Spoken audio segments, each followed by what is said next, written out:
And welcome back here. Sorry, we had technical difficulties that took us away for a moment. We're back now. I think YouTube might have had some issues. So back here live on Telesign TV. You haven't missed much, but we just got a restart here and been green for about 20 laps.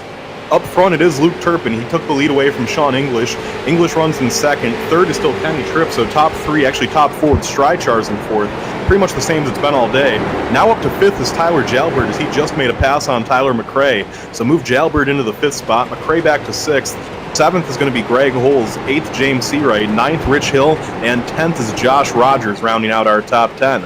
Looking around the track for the best battle, we have a battle going on for 14th between Octavio Rondoletto and Bruce Helmuth.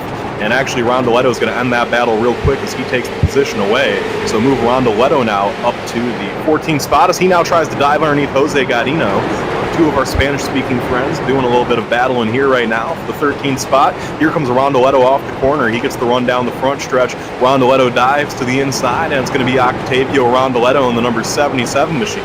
Picking up another spot, move him up to 13th, as now they'll battle for 14th behind him. Oh, Helmuth gets a little contact there with the 30. He's going to hang on to it. No worse for wear is our friend in the 30 car.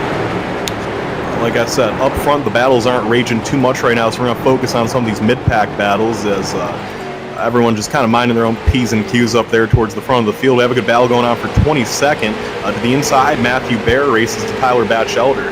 Batchelder on the high side, trying to get around the 699. Batchelder just having a tough go of this one so far early on. He started back up in the sixth position. Now finds himself back in 22nd. So not how the 53 envisioned this race going. Is now Danny Ware in the 100 car catches up to both of them. Ware is going to try to race to the outside of Bear, or Ware and Bear. That's an announcer's dream right there. So that just gives me all sorts of analogies to talk about. Update on Rondoletto. He made another pass. He's up to 12th now. That 77 is trending upwards right now. So looking throughout the field, just trying to make sure I'm not missing any good battles up front. Still everyone pretty strung out. The only close battle in the top 10 is for fifth, as McRae runs not too far behind Jalbert. Rondoletto now in 12th, catches right up to 11th place Josh Rogers. And let's see if he can make the pass down the backstretch. Here comes the 77 of Rondoletto. Rondoletto drives down low and move Octavio up to 11th spot. So the 77 continues to march upwards. This one continues to wear on. And Rondoletto will now set his sights on 10th place William Karp, see if he can make that a little bit of a battle there. Up front, Luke Turpin's opened up about a 3-second lead over the field. The rest of the field is a lot closer to each other than that. Turpin been the class of the field all weekend, and that car is just scooting away right now as he continues to open up a gap between him and the rest of the field. Looking at some more battles around the racetrack. We do have Jeremy Leto, actually in front of Jeremy Leto, we have Ben Eaton racing side by side with the 16 of Patrick Sullivan. Those two cars are teammates. They battle for 17th. It's Eaton on the inside. Eaton down low trying to take that position away, but on the high side, Sullivan gets a good run off. Oh, contact's made. Eaton's going to get loose. Jeremy Leto splits the gap up the middle. Nothing doing there as Heather Patrick said, I need to get away from that. As now they come off the corner, it's going to be Patrick racing side by side with Eaton. Leto looks right on this battle for 18th. As Eaton on the inside is going to hang on to the position for the time being, it looks like, as Eaton gets a good run off the corner, and yep, that will be Eaton's spot. Looking back up towards the front, here we go. We do have a battle going on. Tyler McRae has gotten around the 04 of Tyler Jalbert for fifth, so move McRae back up in the top five. Greg Holes runs right behind those guys, and not too far ahead of them is Kyle Strychar's. And Strychar's actually has been consistently one of the faster cars in the track. Every lap, Strychar's is clocking in at number 2. He's not as fast as Turpin, though. He's been quicker than English. He's been quicker than Tripp these last few laps, so we'll have to see if he can catch up to them and maybe work his way up to second. As that time by the flag stand again. Yep, Strychar's once again the second fastest car on the track. Here we go, pass for sixth. Greg Holes going to get around Tyler Jalbert. Jalbert into the fence. Jalbert spins down to the inside of the track. Jalbert's off the racing group, so no caution will fly. Tyler Jalbert gets it back going, and he is not happy whatsoever with Greg Holes. And all types of cars are passing him right now. As that Jalbert 04 does get it back going, he's going to find himself, though, running in about 15th spot. As he was running up in 7th, so tough break there for the Jalbert 04 team. As he gets things back going, he's going to try to make a pass on the number 28 machine. It's a tough break there for him as we go back up to the front. Looking as we have a battle going on here between Greg Holes, and actually Greg Holes is just putting Johnny V a lap down. We have a battle brewing for third, though, as Kyle Strychar's has caught Kenny Tripp. So Strychar's looking to make it interesting here with the Tripp 12 car. the 07 of Strychars. Like I said, won heat race number 1, and those dropping bombs cars have had long run speed all weekend long. As Kenny Tripp's actually being this early in the race, he's just going to get out of the way and let the 07 go by. So Strychars will easily, with no fight, take the 3rd position away from Kenny Tripp. Move Strychars up to the 3rd spot now. And as I was saying, Strychars and the dropping bomb team, they've had good long run setup all weekend long. These cars have been very fast. And you see now as Strychars takes 3rd, and Tyler McRae now is tracking down the 12 of Tripp for 4th. So the dropping bombs car is starting to flex their muscle a little bit, as now Strychars is going to set his sights on the number 60 machine. A slow car on the front stretch, that's Ben Eaton. Not sure what happened to the Eaton 2 there. Looks like we will stay green though for the time being, as things get kind of sorted out on the racetrack. We're looking back through the field a little bit, seeing where we might have some good battles going on. Up in 9th, William Karp started to reel in the number 14 and 20 machines of Rich Hill and James Seawright. Octavio Rondoletto in 10th runs right behind them. Back up to 11th now is Tyler Jalbert. He's passed a lot of those cars that got by him when he wrecked, so a good break there for him. As we have Jordan Babinger. Worth noting, he is back up to 18th position now, actually 17th position now, as Jordan Babinger and Danny Ware, 2 quick cars that started in the back of the field. They are slowly marching their way up front, and that Babinger 48, he has some damage on the left front. Don't be surprised if you see him, though, running up in the top 10 before too long. I mean, that has been a bad, fast car all week. I've been talking about how the dropping bombs cars have showed a lot of speed this week, and that is true, as we now see Tyler McRae's gotten around Kenny Tripp for 4th. Update on that. Move McRae up to the 4th spot and Tripp back to 5th. But I keep talking about the dropping bombs cars with that speed this week. Well, none of them have been quicker than Jordan Babinger. And I do want to apologize. I've been saying his name wrong for so long, that's almost just like molded into my brain now. It's Jordan Babinger, not Jordan Babinger like I always say, Babinger.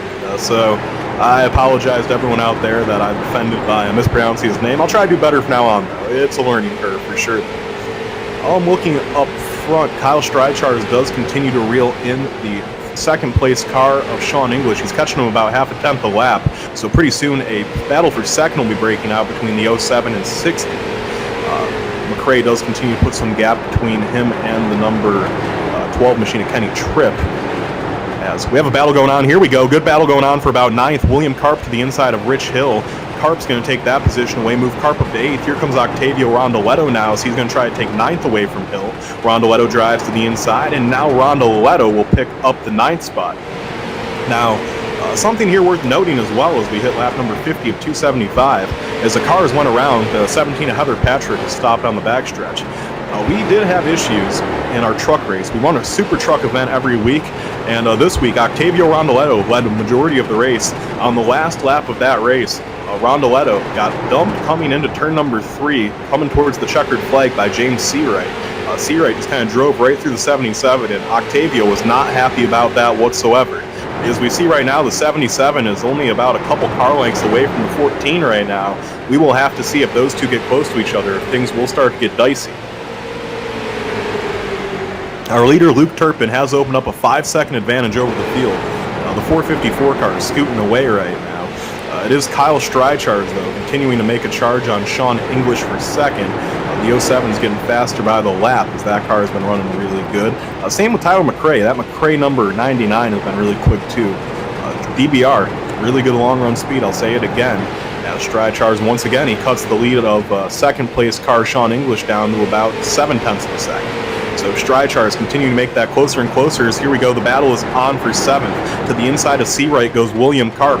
Karp to the inside now of the 14 machine. Karp gets the run through the corner. He's going to try to beat him off. And here we go. This is going to be interesting. The number 77 of Octavio Rondoletto. He's caught right back up to the 14. Let's see if he has retaliation on his mind. The 11 car really backing up his corners there as he's getting on the brakes real early, kind of messing up Rondoletto. The 11 of Karp has showed good speed all weekend long. And speaking about that truck race, it was actually whenever the 14 and 77 wrecked, it was the 11 of William Karp who actually ended up winning that truck race. So Karp has been pretty strong in the street stocks this week, but he did win the truck race too. So the 11 of Karp, a good weekend so far. Hoping to make it even better with maybe a top 5 in this one. All right, so Carp is now clear for 7th. Here we go. Rondoletto and Seawright going to battle for 8th. Let's see if Rondoletto has a short memory or if he's going to try to get a little retaliation here. They race off in the corner, and the 77 of Rondoletto and the 14 do touch doors slightly. They race off the corner, and it's going to be at the stripe Seawright spot as they touch doors again, heading down into turn number 1. Seawright continues to race on the high side. Rondoletto just trying to get it to stick down low. He will, and oh, they touch off the corner. Rondoletto gets loose. Rondoletto will hang on to it now as Seawright draws even down the back straightaway. Coming down pit road, we have some early green flag pit stops as, Rondoletto gets into Rich Hill. Rich Hill goes up the track. We have Tyler McRae coming down pit road, and also with McRae, we do have Kenny Tripp. So Kenny Tripp has come down the pits. McRae has hit the pits. Kyle Strychars has hit the pits.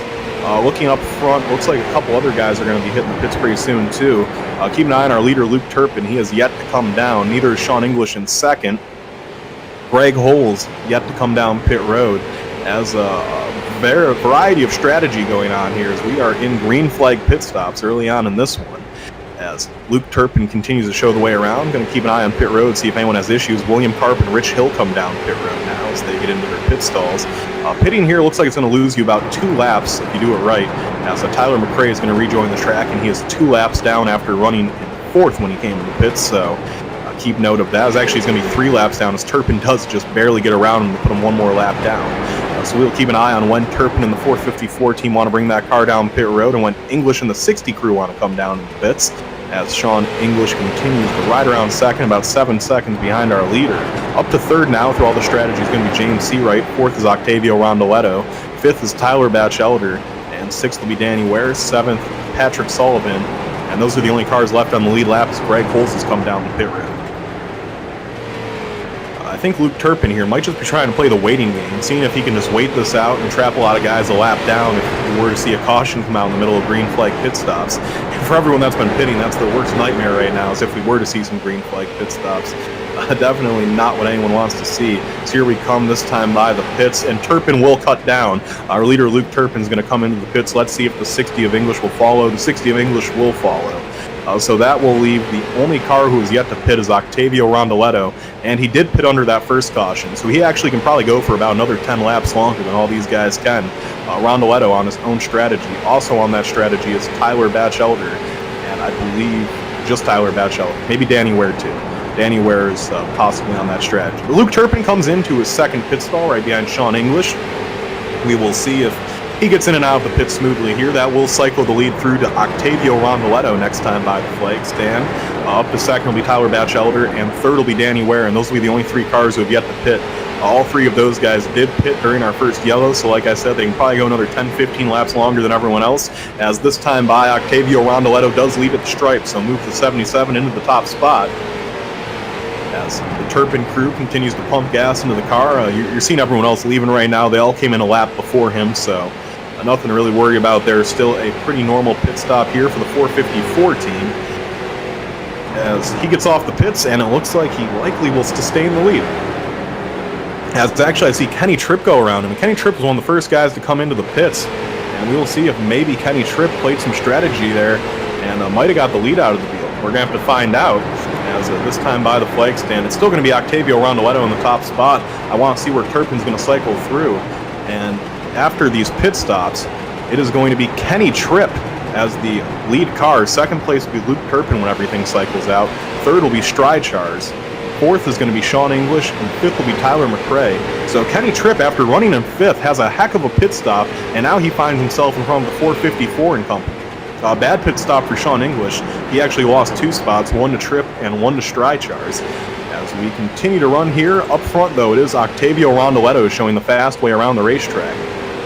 He is your leader for the time being as Kenny Tripp runs up right behind him. Tripp trying to unlap himself. That 12 team would like to get down to just 1 lap down. That means that if a caution were to fly, they would probably get back on the lead lap and they wouldn't really be in too bad a shape compared to the rest of the field and maybe trap Turpin 2 laps down. Here we go. Tripp goes to the inside of Rondoletto. Tripp is going to take that spot away, or not the spot away, but get the lap back. So Kenny Tripp back to just 1 lap down, and that could play vital if we were to see a caution flying next. 2nd place, Tyler Batchelder. 3rd place, Danny Ware. Those are your 3 cars that yet to pit. Also yet to pit, Alex Gangler, who's 1 lap down, and Gangler actually does just right now come down pit road. Gangler was running in 4th, so that car comes into the pits. As everything is cycled out, I must try to see who's close to one another. Turpin does have a pretty good lead over Stridechars, who will cycle through to 3rd. And then Stridechars has a massive lead over Sean English, and Sean English actually runs right in front of Tyler McRae, so that'll be a battle for position in a moment, as now Tyler Batchelder comes into the pits, as does Octavio Rondoletto, as does Danny Ware. So the top 3 all come into the pits. That strategy will end there as those 3 come down, although, note, just saying, if this race did go green, it's probably not going to happen. Just to make that clear, very unlikely that we see this race just go green.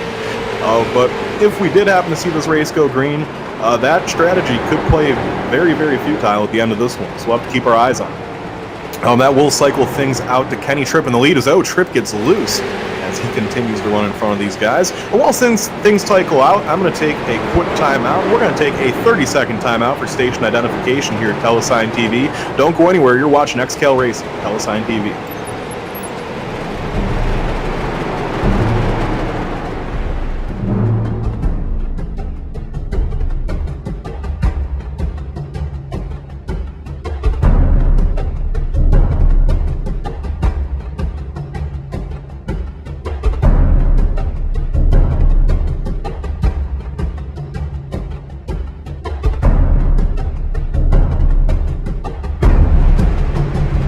Welcome back live to Telesign TV. Caution is flying here as we abruptly come back. And incident there involving the 31 of Josh Rogers. We'll have to see what happened. That happened just after the green flag pit stop cycled through. So we'll have to see there as that one started with Josh Rogers as we wait for the replay to come up and see what happened there. But that does shake things up. And that actually happened right after the 3 guys who stayed out had the pits. So strategy almost worked out there for Rondoletto and the company, but unfortunately the caution flies just a little bit too late, as that wreck with Rogers also collected Travis Sukup, and I'm trying to see if anyone else, I don't think anyone else got a piece of it, so really just those 2 guys involved after we had a long green flag run there. Sukup's team has had to take the car behind the wall after that one, so a tough break there for that team, as everyone is just pitted, so you likely won't see these guys come down pit road. We're going to try to key in one of our drivers here in just a quick moment and get a word with them about what's happening down on the racetrack. And I think we are going to get a word in here with Sean English. We'll get a word in with Sean English. We'll try to key up the number 60 team as we pull Sean up here and dialing him up real quick. Sean, it's PD up in the broadcast booth. You got a copy? Yes, sir, I do. All right, well, Sean, we had a long green flag run there, probably the longest run we've seen all weekend. Tell me, did you learn anything valuable as we head further into this race with a long green run like that? I mean, right now we're pretty much just saving our car, staying out of trouble. I mean, we've got the car set up for whenever the nighttime comes, so hopefully whenever the sun goes down, we'll have something for them. 10-4, Sean. How was green flag pit stops? It's probably the first set of green flag pit stops we've had in a few weeks here at XCAL. Any issues on pit road, or good effort from the team all around? It was pretty much all good. We got into the inside wall a tiny bit coming into the pits, just got a tiny bit squirrely, but besides that, it was all good. All right, 10-4. Well, that's Sean English, driver of the number 60 car. Maybe we'll have a chance to talk with him later on. So that will be a restart with about 75 laps in the book, still 200 to go. Here's an updated running order for you. In the lead, it's going to be Luke Turpin. In second place, it's going to be Tyler McRae. Third is going to be Octavio Rondoletto. Fourth, Greg Holes. Fifth, Sean English. Sixth will not be Kenny Tripp. Sixth will be Tyler Batchelder. Seventh looks like it's going to be Cody Jones as he cycles around. And in eighth, we will have James Seawright, I believe. Ninth is going to be Rich Hill. And rounding out your top 10 is going to be Jordan Babinger. So we get ready to get things back underway here in a moment. A long green flag run. And that was a nice run to see, and I feel like I really learned a lot about all the cars in this race. So what I can tell you I learned from that run is that Luke Turpin's the class of the field, and it's going to take a catastrophic event for him to lose this race. But also on top of that, Turpin being the class of the field, the 07 of Kyle Stridechars and the 99 of Tyler McRae, if this race comes down to a very long run, and let's say Turpin does get into some sort of issue, that 99 and 07, they're the second and third best cars in this field, I believe. So this one could be interesting. As we get cars doubled up, we'll be going green in just 2 more laps.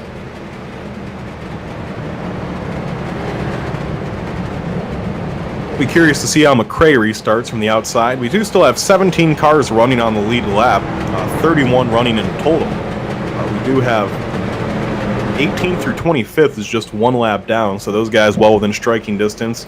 Josh Rogers 2 laps down, then you have Jose Gaudino 3 down, and then a few guys mired 4 laps down. As the first 75 laps are in the books, and they've gone by fairly fast.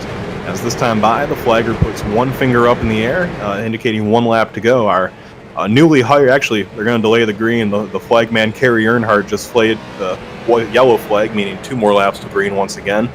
And yes, actually, after we had a new flagman yesterday, we did a little research, a bit of background check on him. The initial background check came back positive. Unfortunately, we did a secondary one, and it turns out that the person we hired had previously done actions detrimental to XCAL racing. So we unfortunately cannot be associated with that flagman anymore. And luckily, Kerry Earnhardt just happened to be hanging down in Lakeland, Florida. And last night, when me and the president of XCAL Racing, Aaron Hillbush, went to one of our favorite bars down here in Lakeland, Kerry was just sitting there, and we explained the situation about our flagman. And he said, yeah, as long as you give me a cooler filled with Budweiser, I'll sit up in the flag stand and wave the flags when you tell me to. So Kerry Earnhardt, the flagman for this race. Very neat as we get 1 lap to green, ready to go back racing here from Lakeland, Florida, the USA International Speedway. Cars go down the backstretch. Luke Turpin will bring the field to green. I'm curious to see what McRae can do on the outside. That 99 has had speed this weekend. Hasn't had a chance to race with Turpin yet. Let's see what he can do here. They come down through corners 3 and 4. It's the 454 of Turpin with the field at his mercy. The iRacing Ford Mustang makes that hard left-hand turn, and the green flag's out. We're down and away. Turpin with a big jump. I mean, cleared McRae by about a mile there. The battle is on for second. Here comes Rondoletto to the inside of McRae. The 77 machine tries to make the pass, and the 77 will not be able to. It's McRae getting a good run off the high side down the backstretch. Running right behind them is the number 60 of Sean English. Here we go down into corner number 3. Rondoletto will maybe take the spot. I don't know. Tyler McRae keeps fighting back as English gets all sorts of sideways. That opens up the door for Greg Holes. The battle for second is still just as good as ever, though, now as Rondoletto on the low side. Looks like he might finally be able to clear him as we have a spin. Travis Birchmeyer gets loose. The 28 Birchmeyer gets loose. He hangs on to it, but he's going to lose a whole lot of positions. He's going to fall all the way back to 17th as that car was running up in 6th. Tough break there for Birchmeyer. As up front, Rondoletto has cleared McRae for second, so move McRae back to third, Rondoletto up to second. Now we have a battle for fourth. Here comes Sean English to the inside of Greg Holes. English dives down to the low side of the racetrack, and English is clear. Move English up to fourth, back to fifth now goes Greg Holes. As we continue to eye this battle for second as McRae is not letting the 77 get too far away from him. Turpin has opened up a 1-second lead over both these guys. So still Luke Turpin's race to lose at this point as he continues to scoot away with it as McRae runs all over the bumper of the 77 of Rondoletto. First side-by-side battle we have for you on the racetrack is for the 11th position. Kenny Tripp goes to the inside of Kyle Strychars. Tripp in the number 12 machine will almost clear Strychars, but Strychars gets a good run off the corner. Here comes Kyle back in the 07 on the high side. They both run right behind 10th place Cody Jones. Jones doing a good job keeping that car on the lead lap, and near the top 10 as now the 12 gets cleared and Jones is going to continue to hang on to the 10th spot, but now he has Kenny Tripp all over his mirror as this is the best battle right now on the racetrack. Not a whole lot else brewing up further in the field. The battle for second might heat up in a moment. This battle for 10th is heated right now. Here we go to the inside. Tripp makes a move on Jones. Jones is going to heat away. Tripp will take the spot away, and Strychars will follow suit. So move Jones back to 12th now, as Kyle Strychars will move up to 11th. 10th will be Kenny Tripp. Jeff Edgar does run 13th right behind this pack of cars, but the 07 and the 12, they're running up in the top 5 for most of the races. The 12 gets tight. Here comes Strychars to the inside. Strychars dives it down low, and Strychars will take the 10th position away from Kenny Tripp. What I was about to say, though, is both these cars have actually been running up in the front all day. Strychars is actually trapped a lap down right now. Tough break there for Kyle. But Tripp and Strychars both were in the top 5 for much of the race. Now they find themselves 10th and 17th, so tough break here, but still a lot of race left to go, and they both know that they have a lot of time to make up those spots. Just kind of biding their time and taking it easy. To update you on the battle for second, Rondoletto has opened up a little bit of a gap there on the McRae 99. He's pulled back away a short bit, so Rondoletto firmly sits in second right now. Oh, down the front stretch, McRae gets into the fence. As McRae loses a ton of speed, that allows English to catch right up to him. English and the 99 and McRae, they were kind of barking at each other pre-race. No love lost there, as I feel like, oh, we have a spin. It's the 53. Oh, big crash down the backstretch. Tyler Batchelder pegs it into the inside fence, and that is going to be a big accident for him as he gets it back going. That car, though, definitely suffering some severe damage from that one. A tough break there for Tyler Batchelder as he gets it back rolling. He will not have to come down pit road. He's going to keep it on the track, so if nothing else, that's good for him there. But now he's going to have to keep an eye on those temperatures. That motor is very suspect to blow after that one as he finds himself back in 14th now after that accident. As an unfortunate turn of events there is really going to cost him, as we have maybe a good battle brewing up here for about the 9th position, as Kenny Tripp continues to reel in Rich Hill. Strychar is also reeling him in, but Strychar is trapped a lap down. Keeping an eye on the battle for third as well, as Sean English is all over the back bumper right now, the number 99 of Tyler McRae. English, he will not hesitate to make a move, so we'll have to see what happens here. As we are on lap number 88 of 275 here in the XCAL Web Shop 275. Don't forget, go to www.xcalracing.com and click that little shop tab on the webpage. Be sure to check out all the cool merchandise. They have everything from beanbag chairs to little $5 pins. I always recommend getting the XCAL pin because it's only $5. It's a cool little pin, and it's a good way for you to donate to the league and just show that, hey, I appreciate what you guys are doing. I got this little pin to represent the league now. They have like sticker sets and t-shirts and all sorts of stuff on the website too, so be sure to check out www.xcalracing.com/webshop. As the lap car of Kyle Strychar goes around the number 20 of Rich Hill. Now the battle is on for 8th. Here comes Kenny Tripp to the inside. Tripp races underneath him, and it's going to be Kenny Tripp in the number 12 car. He is going to get around Rich Hill, so move Kenny Tripp up one more spot as Hill heats way to him. Actually, off the corner, Hill's going to fight back. Hill dives to the inside of the 12 of Tripp. That battle is far from over yet. Tripp gets down low, and it's going to be the Tripp 12 on the high side. He looks like he might hang on to the spot off the corner. He gets the run down the front stretch. They touch a little bit, but Tripp is clear, so move Tripp up to the 8th spot. Change of position near the front of the field as well. The 60 of Sean English has gotten around Tyler McRae for 3rd. Also, William Karp has gotten around the 19 of Greg Holes for 5th, so move Karp into the top 5 as he will set his sights on McRae and English. 7th right now is going to be James Seawright, and then 8th is obviously Kenny Tripp, as we just noted that. He continues to march his way back through the field. Good battle going on right now between... Actually, it's not a battle, it's a lap car. I apologize. I forgot that Tyler Jalbert was involved in the accident earlier. So Tyler Jalbert drives around the number 699 of Matthew Baer. He goes down low, and he will unlap himself from him. That makes a battle for position now. Danny Ware is going to look to the inside of Matthew Baer. This is for the 11th spot. Danny Ware is up to 12th after starting 25th in this race. He drives to the high side now, just looking to set himself up to get a good run here on Bear. They come off the corner, and Danny Ware does get a good run down the backstretch. Danny Ware dives to the inside, and Danny Ware, as they come down into turn number 3, he's going to take the 11th position away from Matthew Bear. Running right behind them is... Actually, I was about to say Jordan Babinger is running right behind them, but Babinger actually finds himself about 3 seconds behind both of those cars. I wonder if the damage to Babinger has cost him in this, because he has not been looking as quick as he had all week in practice. Tough break there for Jordan. I really think he had a car to compete for maybe even the win in this race. He has been awfully good this week. Sometimes it's just bad luck, and that's the danger of starting in the rear of the field. So back up front, Rondoletto continues to run in 2nd. 3rd, Sean English. 4th is Tyler McRae, as 5th is William Karp. Karp is starting to catch McRae a little bit. Piece by piece, he's catching him about 1/4 of a tenth a lap. The best battle on the racetrack is probably going to be for 6th at the moment, as James Seawright has continued to catch in Greg Holes. Holes doing a good job. He's been running up near the top 5 for most of this race, and I feel like Holes is a guy. I don't say his name a whole lot. Greg Holes is kind of a quiet runner, but he typically is running up in the top 10, somewhere near the top 5. And it usually doesn't cause any issues with anyone. So if you're doing that in XCAL, you're doing your job. Absolutely no complaints there on behalf of Greg Holes. Certainly a good addition to this league, as he is racing now for the 6th position with James Seawright. Seawright runs right on his bumper as Seawright's trying to get back into that 6th spot. We do have another battle starting to brew on the racetrack as well. The battle for second's heating up as Sean English has tracked down Octavio Rondoletto. Rondoletto has been running about as well as he has all weekend on this little run right here. However, as the run continues to wear on, the 60 and 99 have been tracking him down. So the 77 losing some speed as this run continues to go on. As they go around the lap car of Tyler Batchelder. Batchelder going to bring it down the pits. I think that the overheating issues in that car may have become too much to bear.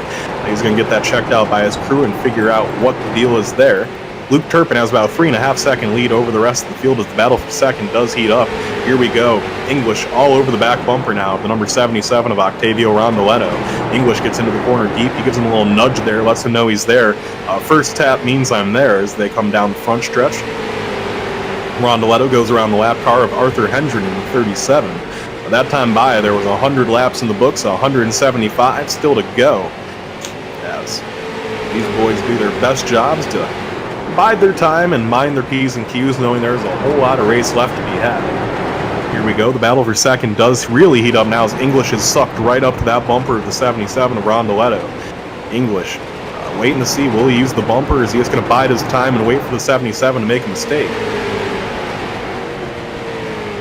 That time off the corner, no mistake to be made. Rondoletto continues to drive a smooth line. And that's one of the things that I like about Octavio Rondoletto as a driver, is he gets another tap there from English, is just that you're not going to see him make a lot of mistakes. He typically is pretty fast, but even when he doesn't have the fastest car, he is still going to just go out there on a smooth, consistent line and get you a good finish in that car, because he is just always has a good head on his shoulders. Know what he does is he hits the wall there. Just as I talk him up, he hits the wall, and English now gets to the inside. English will take second away from Rondoletto. That's the announcer's curse right there. Just when I'm talking about how smooth he is and he doesn't make mistakes, hits the wall coming off turn 2. As he dives it to the inside of English. Remember, there are some bitter feelings between the 77 and those precision speed lap cars. As, English gets into the 77, English spins down the backstretch, 77's going to hang on, and English goes around. English is going to have to recover now as he gets that car rolling again. Tough break there for English. That'll move Rondoletto into second, though. No caution will fly. Third now is going to be Tyler McRae, and fourth is William Karp. And Karp is actually all over the back bumper of Tyler McRae, yeah. As another update, too, James Seawright has gotten around Greg Holes for what is now fifth, so Seawright is your last car in the top 5. As we work our way back up here, the next battle that's going to be brewing here in a moment is going to be for about third. William Karp has tracked down Tyler McRae, and Karp is right there.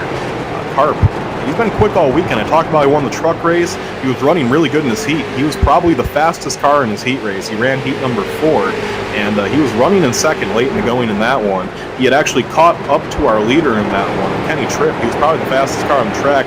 Then a late caution and a bunch of strategy cost him there. But the 11 of Karp, he's been no joke this weekend. He definitely is in contention for second.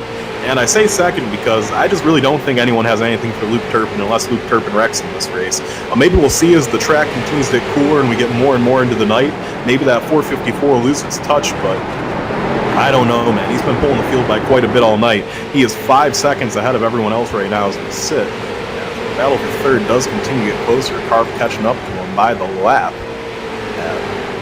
Looking around the Speedway, trying to see if maybe we have anything else brewing. Kenny Tripp and Rich Hill run right next to each other for 7th and 8th. Sean English has recovered in 9th, by the way, after that spin, so English is still in the top 10. Rounding out your top 10, in 10th is Cody Jones, 11th Danny Ware, 12th is Matthew Baer, and the last car on the lead lap, the number 48 of Jordan Babinger.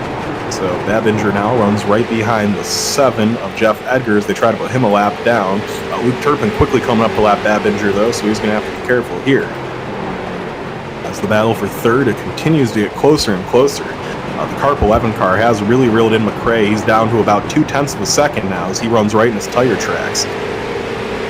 Still, we got about 31 cars running on the track, a good amount of guys still out there going at it, doing the dance.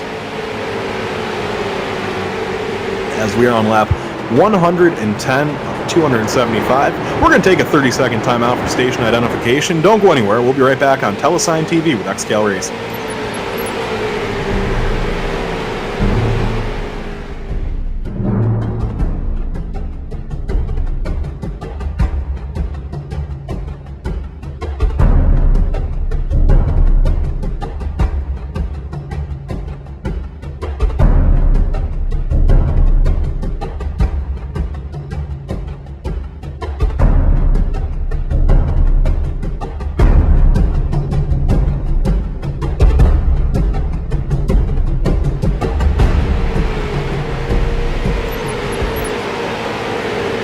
And welcome back live to Telesign TV.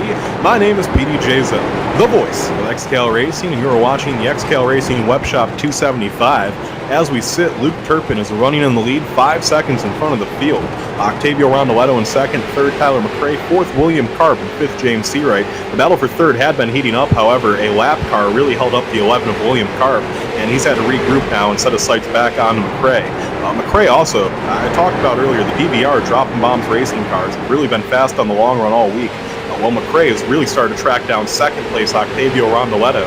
So if Rondoletto's not careful here, he'll put himself in jeopardy of maybe losing a couple spots, as we have maybe had an issue with the 20 and the 12 car. They were running right next to each other, and now the 20 car finds himself about 3 seconds behind, so I'm not sure what happened there. As another thing I want to note, remember, Kenny Tripp and Sean English, they don't get along very well. They've had a lot of issues this week. Sean English runs right behind the lap car, the 04 of Tyler Jalbert, who's Kenny Tripp's teammate. Jalbert has been pretty much just blocking that 60 car and making his life miserable, as you see the 60 give a huge shove to the 04. Now that'll move the 04 out of the groove. Here we go down the backstretch. 60 is underneath the 04. The 04 might clear him, though, and the 04 does clear him, as, the 60 shoves him off into the corner, and the 60 is going to get into his quarter panel. They slide up the racetrack. The 04 is a lap car. This isn't for position. The 04 is just making life tough there on the 60. So we head down in the corner. The 04 gets into the 60, or the 60 gets into the 04, excuse me. The 04 is going to hang on. He gets into Aquinas LaBeouf, who's not had a good night a little bit there. And caution will fly. That wasn't the caution. The caution was somewhere else on the racetrack. The caution was the 25 of Bruce Helmoth on his roof in turn 3. We will try to see what happened there.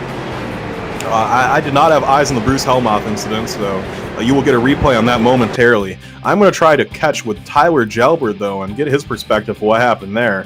So we are going to dial up quickly the radio channel of Tyler Jalbert. Let's see if we can get him. All right, Tyler Jalbert's PD up on the broadcast booth. You got a copy?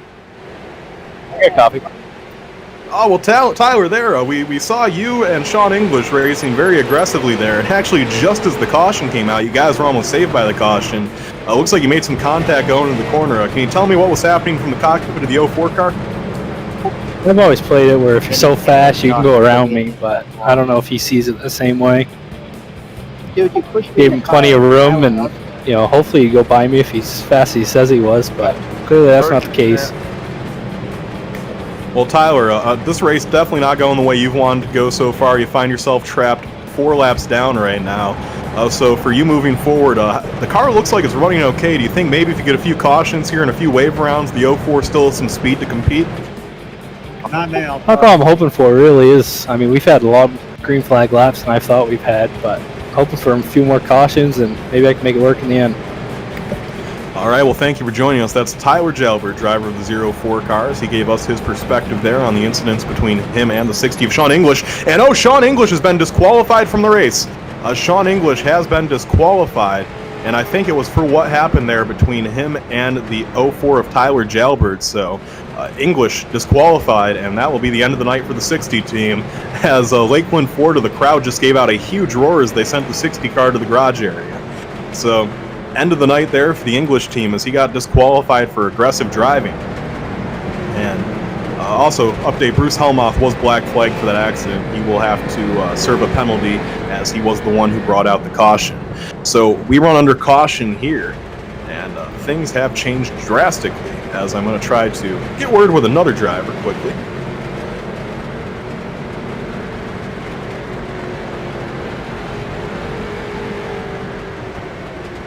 All right, and we're going to pull up here Alex Gangler in the number 82 machine. Alex, it's PD up on the broadcast booth. You got a copy? Yeah.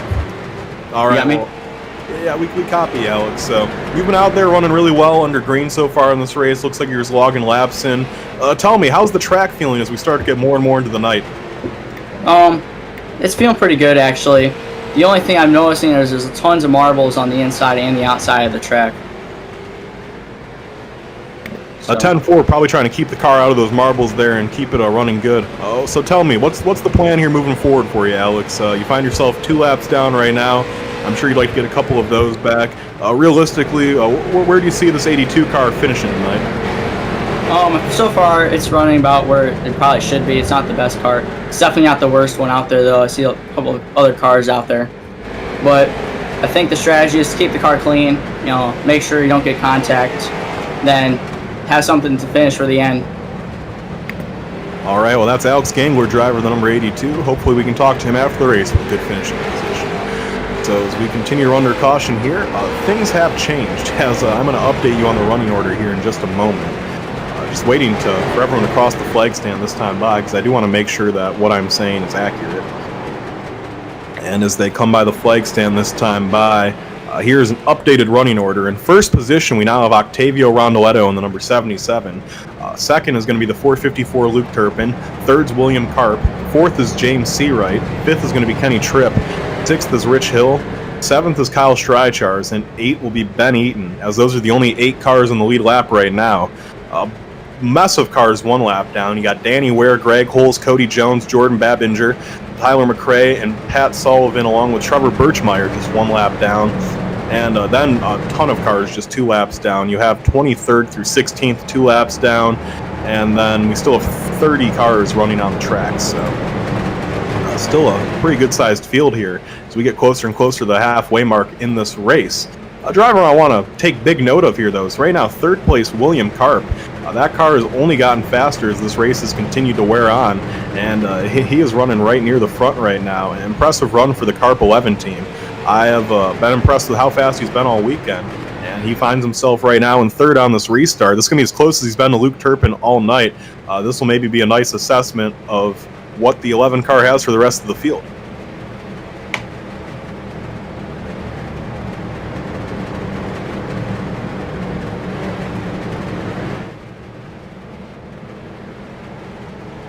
Kind of the same deal here with our leader, Octavio Rondoletto.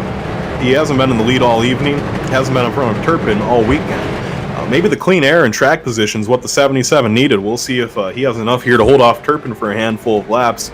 And, you know, eventually Turpin is going to get around him. Turpin has just been quicker all night long. This could be a testament, though.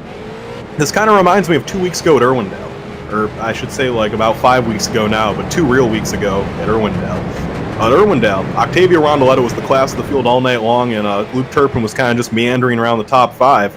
And then late in the race, Luke Turpin got the lead and got a restart with about 20 laps to go, and he's actually able to hold off Octavio Rondoletto for a little while before Rondoletto got back around and pulled away.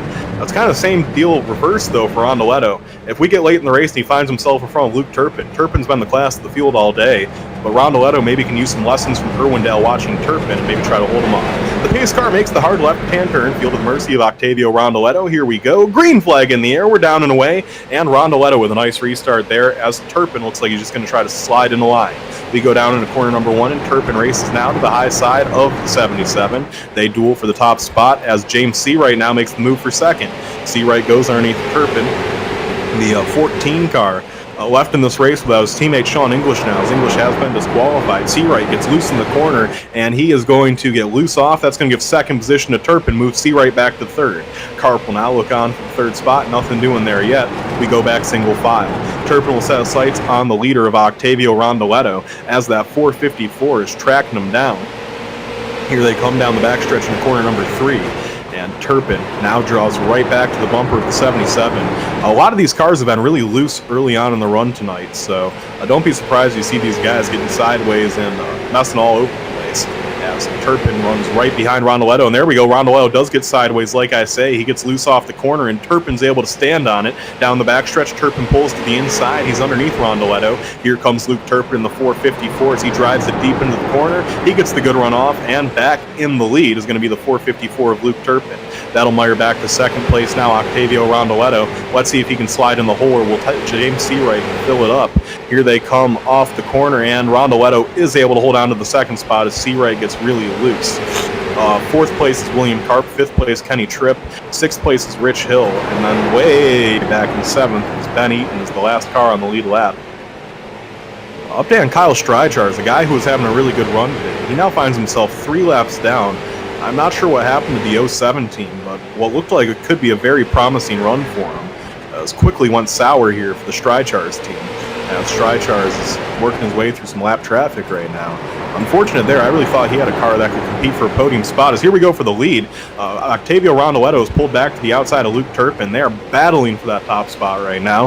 Turpin on the low side trying to hang on, but Rondoletto finding a little bit of speed up there on the high side. Rondoletto drives that 77 Telesign TV machine off the corner. He gets loose, and he will slide it back down low as he looks to peek under Turpin. Nothing doing there, and caution will fly.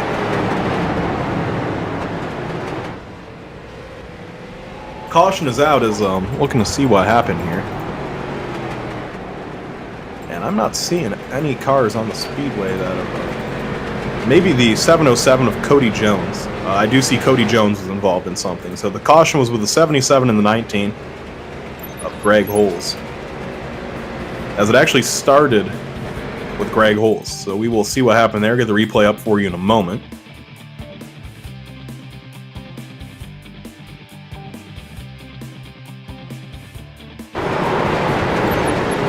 As you see the replay now, and Greg Holes was just really high up in the marbles in turn 3. That car got loose, and he spun right down into Cody Jones, and then Holes and Jones ended up spinning out, and that is what brought out the third or fourth caution of this event.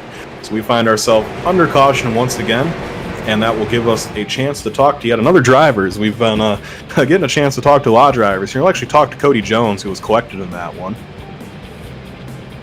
We're going to try to key up his radio here real quick. All right, Cody Jones, it's PD at the broadcast booth. You got a copy? Me?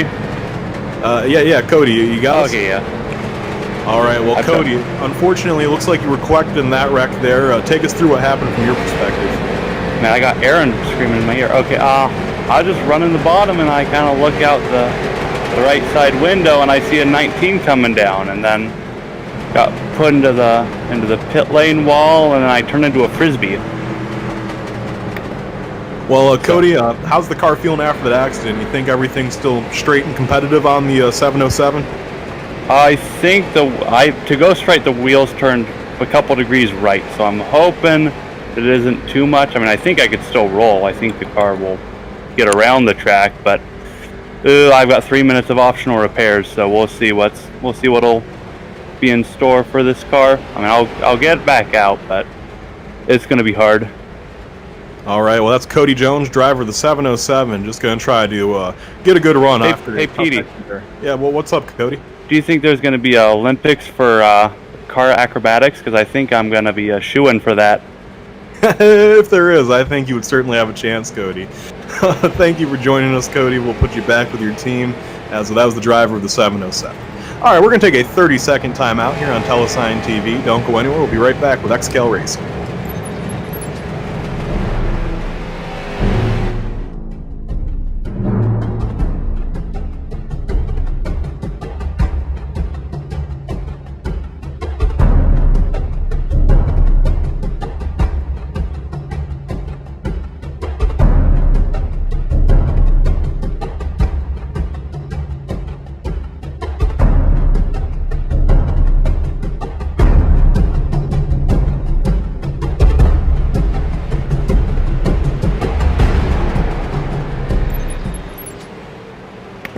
And welcome back here live on Telesign TV as we get ready for the restart here for the XCAL Racing Web Shop 275. I'll give you an updated running order here. And starting in first is going to be Luke Turpin in the 454. Second's James Seawright. Third's Rich Hill. Fourth's going to be Kenny Tripp. Fifth, William Karp. Sixth, Octavio Rondoletto. Seventh, Jordan Babinger. Eighth will be Tyler McRae. Ninth will be Trevor Birchmeyer. And rounding out your top 10 will be Cody Jones, who was involved in that accident. Jones is one lap down, only 9 cars in the lead lap. 3 drivers find themselves 1 lap down. That's 10th Cody Jones, 11th Danny Ware, and 12th Benjamin Eaton. Still 30 cars, or actually now we're down to 29 cars running around the Speedway as Sean English has been disqualified. I almost forgot about that. As Turpin will be restarting in first once again. I'll be curious to see what he can do here. As I apologize there, I got distracted for a minute. One of the drivers sent me an instant message saying they wanted to talk after the race, so I just had to take care of that real quick. As we come off corner number 2, we're going to be going green this time by. It is Turpin in the 454 that'll be leading the field to green. And I'll tell you what, with English disqualified, and some Strychar's multiple laps down.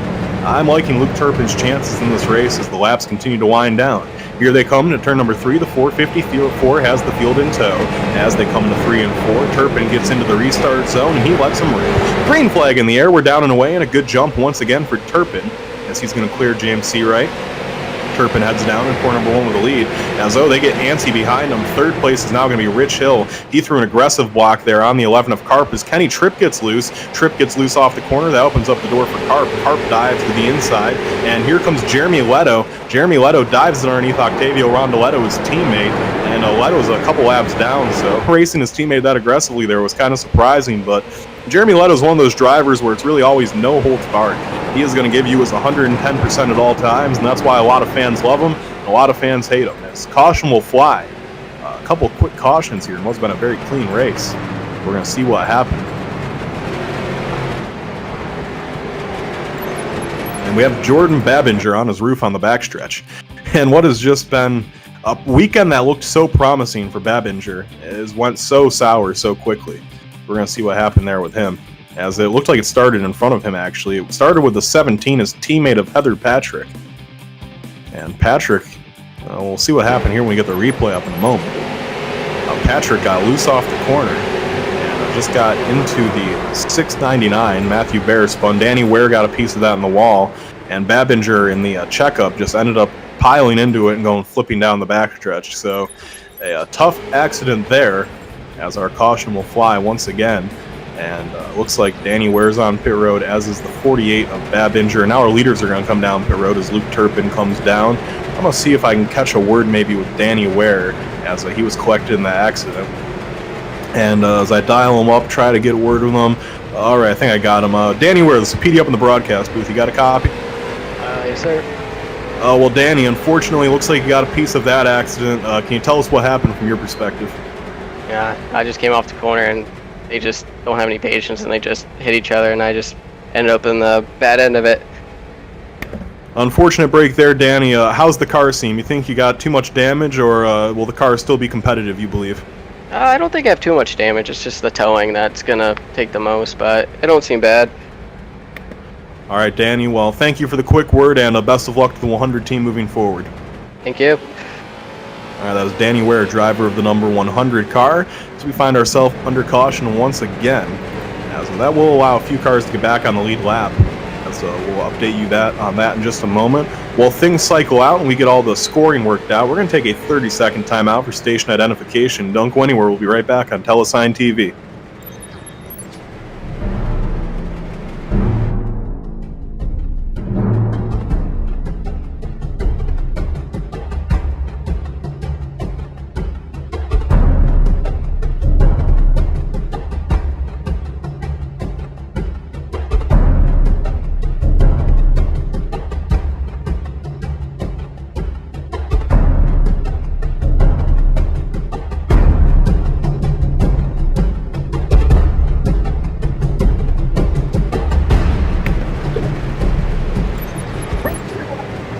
And welcome back to Telesign TV. My name's PDJ Zeller, the voice of XCAL Racing, as we get ready to go racing here. In the second half of this one, we are officially past the halfway point. Flagger Kerry Earnhardt put up the halfway stick, so we're halfway down, halfway to go.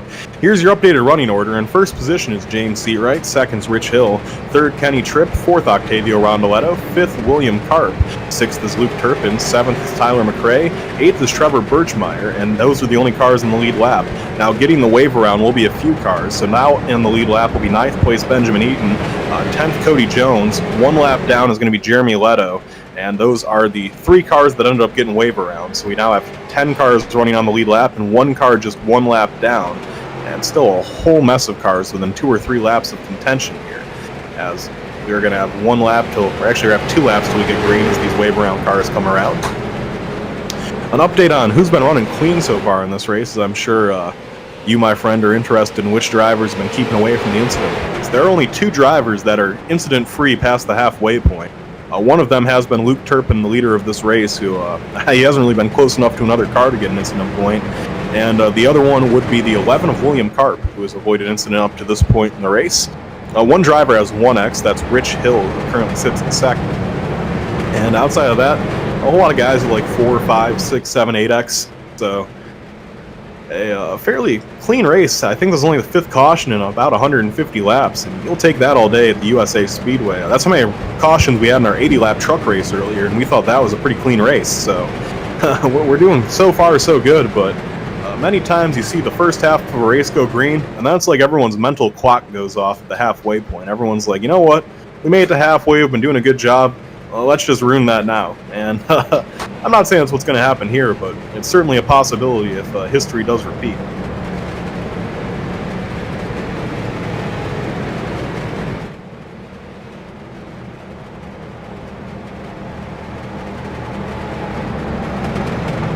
This is interesting too, this restart, because Luke Turpin's starting back in 6th. This is the lowest we have seen that 454 run all evening long.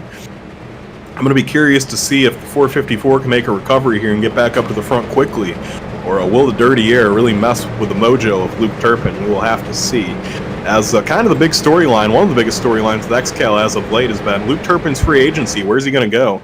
In the pre-race show, we did an interview with Ryan Soper, and we talked to Soper about how Turpin has been in conversations with Ryan Soper Racing. Is Turpin going to sign with the team?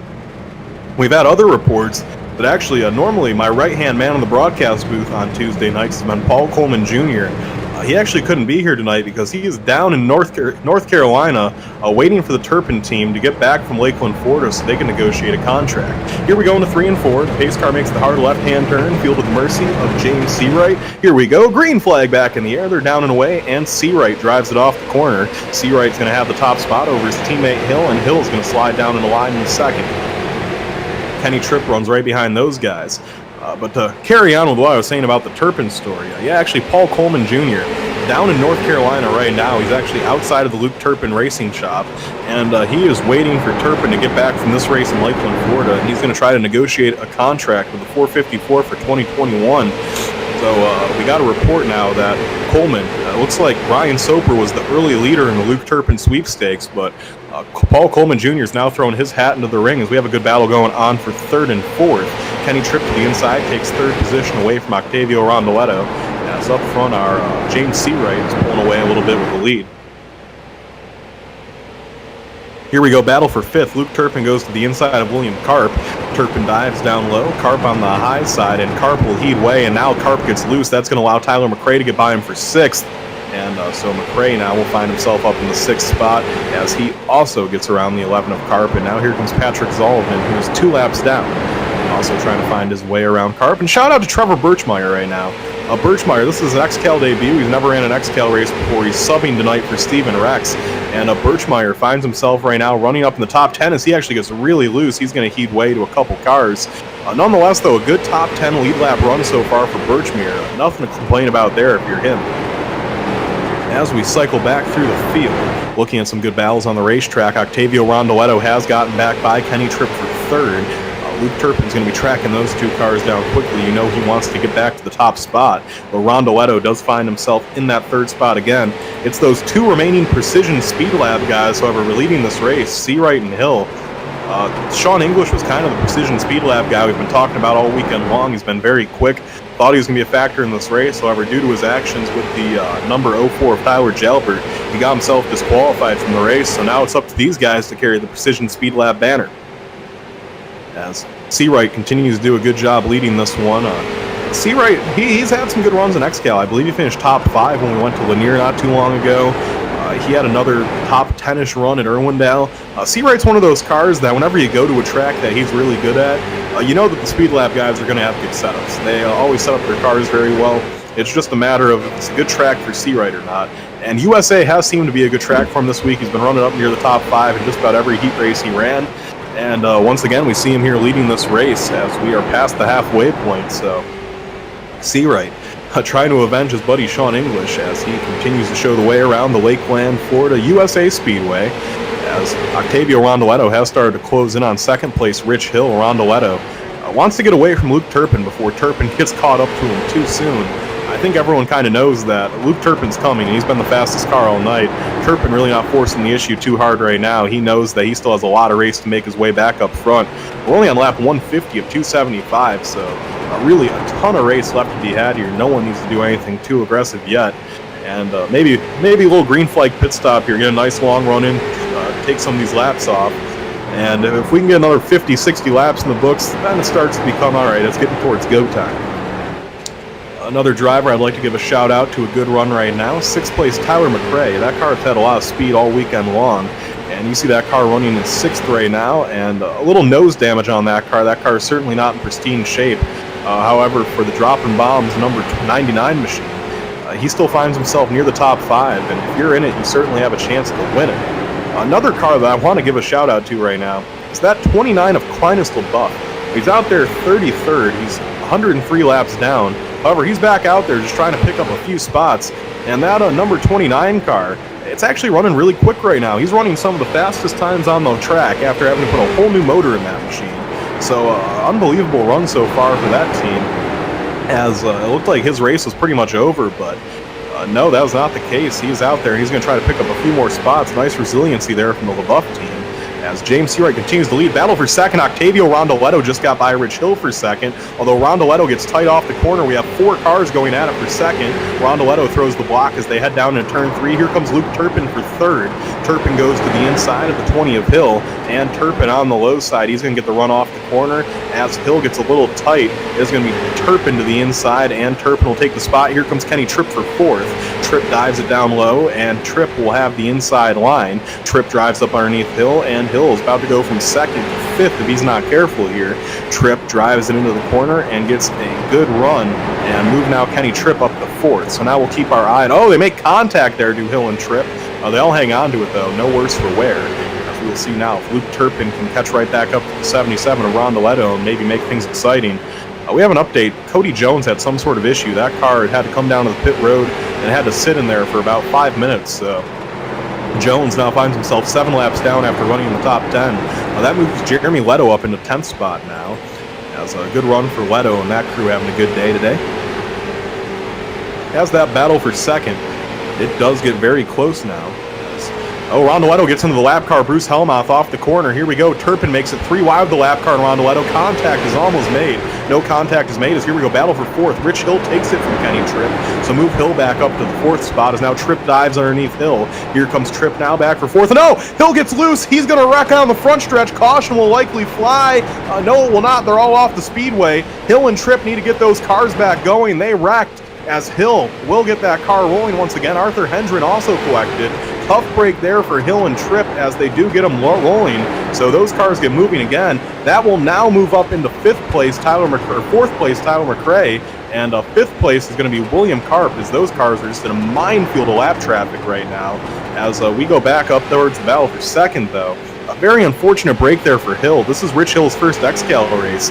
Unfortunately for him, as here we go, Luke Turpin's going to make the pass for second. Turpin goes underneath Rondoletto. Move Turpin back to second. Hill set his sights on James Seawright. Unfortunate break there for Hill. He's having a good XCAL debut. He got the car back rolling. He's still on the lead lap in 9th. Lost a ton of time, however. Same with Kenny Tripp, who's now in 8th, lost a ton of time. And an unfortunate accident there takes 2 of the top 5 contenders out of it for the time being. So now with Luke Turpin back up to second, we'll have to see if he can set his sights on the leader of Seawright and track him down like he's been doing all night long. A battle might be brewing up for 4th here in a moment as William Karp does run right on the bumper of Tyler McRae.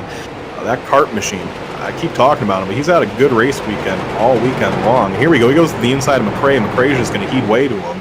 And now you can move Karp up into the 4th position and move Tyler McRae back to 5th. So McRae will, I'm sure, still be happy with the 5th spot as the first car outside of the top 5 is the 2 of Ben Eaton in 6th. 9 cars still in the lead lap. The 1 car that I really haven't mentioned much now is Trevor Birchmeyer. It's up to 7th. Heck of an XCAL debut for him running that well. He runs right behind Ben Eaton, just kind of following him around the racetrack. As Luke Turpin is absolutely tracking our leader right now. He's running about 4/10 a lap faster than Seawright. That 454 is easily the fastest car on the racetrack. To be honest with you, it's not quite that close. And it's funny, as these laps continue to wear on, Seawright's getting a little bit slower and a little bit slower in like tens of a thousandths of a second wise. And Turpin, in the same matter, is getting a little bit faster and a little bit faster as these laps wear on. As Johnny B will not make way for James Seawright. That really cost him quite a bit there. Turpin now has it down to about 4 car lengths as he runs right behind our leader of James Seawright. Turpin continues to track him down as they come down into corner number 1. And that 454, man, he just gets through the corner so smoothly. No one has been able to drive that car off all weekend long like the 454 team has. And it just seems like as the run goes on, that car only gets better as he's now right on the bumper of our leader of James Seawright. Here we go. He's going to look to make a move down the front stretch. Turpin goes to the inside. Turpin has the nose in as they go for the top spot. It's going to be a little bit of a pinch there from Seawright, but it's going to be Turpin who gets a good run off the corner. Turpin drives it down the backstretch. And Turpin is going to bring the car down into corner number 3. Luke Turpin is in the top spot now, so give the lead back to the 454 as Seawright will have to slide into second. So as Turpin takes the top spot back, he's led the most laps in this race by quite a bit, and it's really not that close to a margin, as he will try to open up a lead once again over Seawright. That now makes our best battle on the racetrack. It's probably still that battle for about, I don't know, 4th is simmer down too. We'll see if maybe Tyler McRae can find himself somewhere interesting. McRae does, as the battle for 6th is on. At 5th and 6th, Ben Eaton's gotten around Tyler McRae for 5th. So move Eaton up into the 5th spot now, as he's having a heck of a run so far today.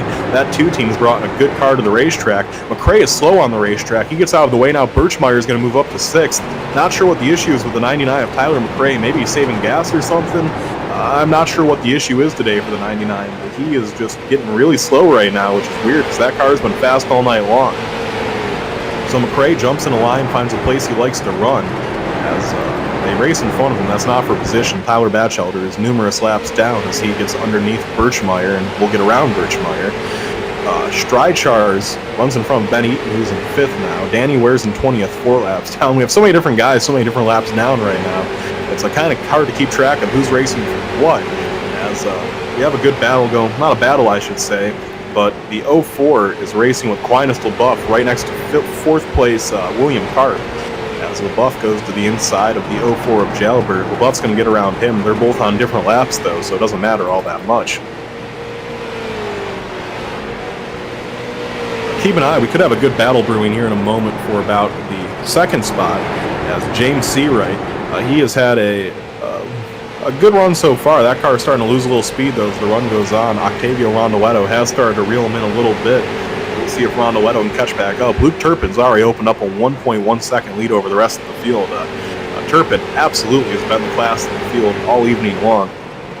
And on this run, he is just making that more and more of a fact as they work their way through some lap traffic. Seawright finds himself right behind the 83 of Tim Skillman. Skillman will heat away to the lead, or 2nd place car, I shouldn't say leader, will get out of his way, and that will move Seawright now past some more lap traffic that Rondoletto will have to deal with. Rondoletto closes right up on the 707 and 83. Green flag pit stops, I'd say we're probably about 20 laps away from that, as when we do get some green flag stops, that certainly will add a wrench in it. Remember, last time we had green flag pit stops, somehow Kenny Tripp came out the leader, even though he was like 10 seconds behind before the pit stop, so Tripp is about 10 seconds behind right now. Maybe he can pull another pit stop miracle. As the car I'm keeping an eye on, though, Tyler McRae in the 99, that car continues to drop like a rock. He just lost 7th to Kenny Tripp, and he's losing all sorts of time right now. I'm thinking that McRae car has to have some sort of an issue. He is really off the pace, as he is starting to get in danger of maybe losing a lap. This time by the flag stand for Luke Turpin, though. There are 100 laps left to go from USA International Speedway. We're going to take a 30-second timeout here on Telesign TV. Don't go anywhere. You're watching XCAL Race.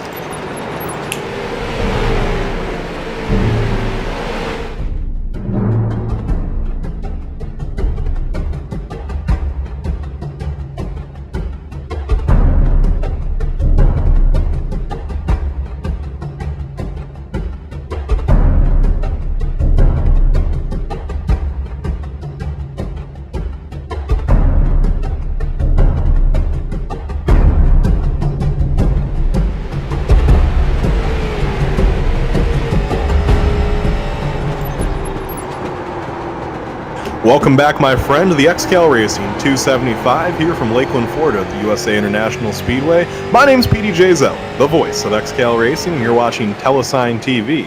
As this race has been one dominated by one Luke Turpin, as he has worked his way through the lap traffic masterfully. In this one, he is now caught up to 10th place Jeremy Leto. Leto already 1 lap down, trying to put him 2 laps down as Turpin.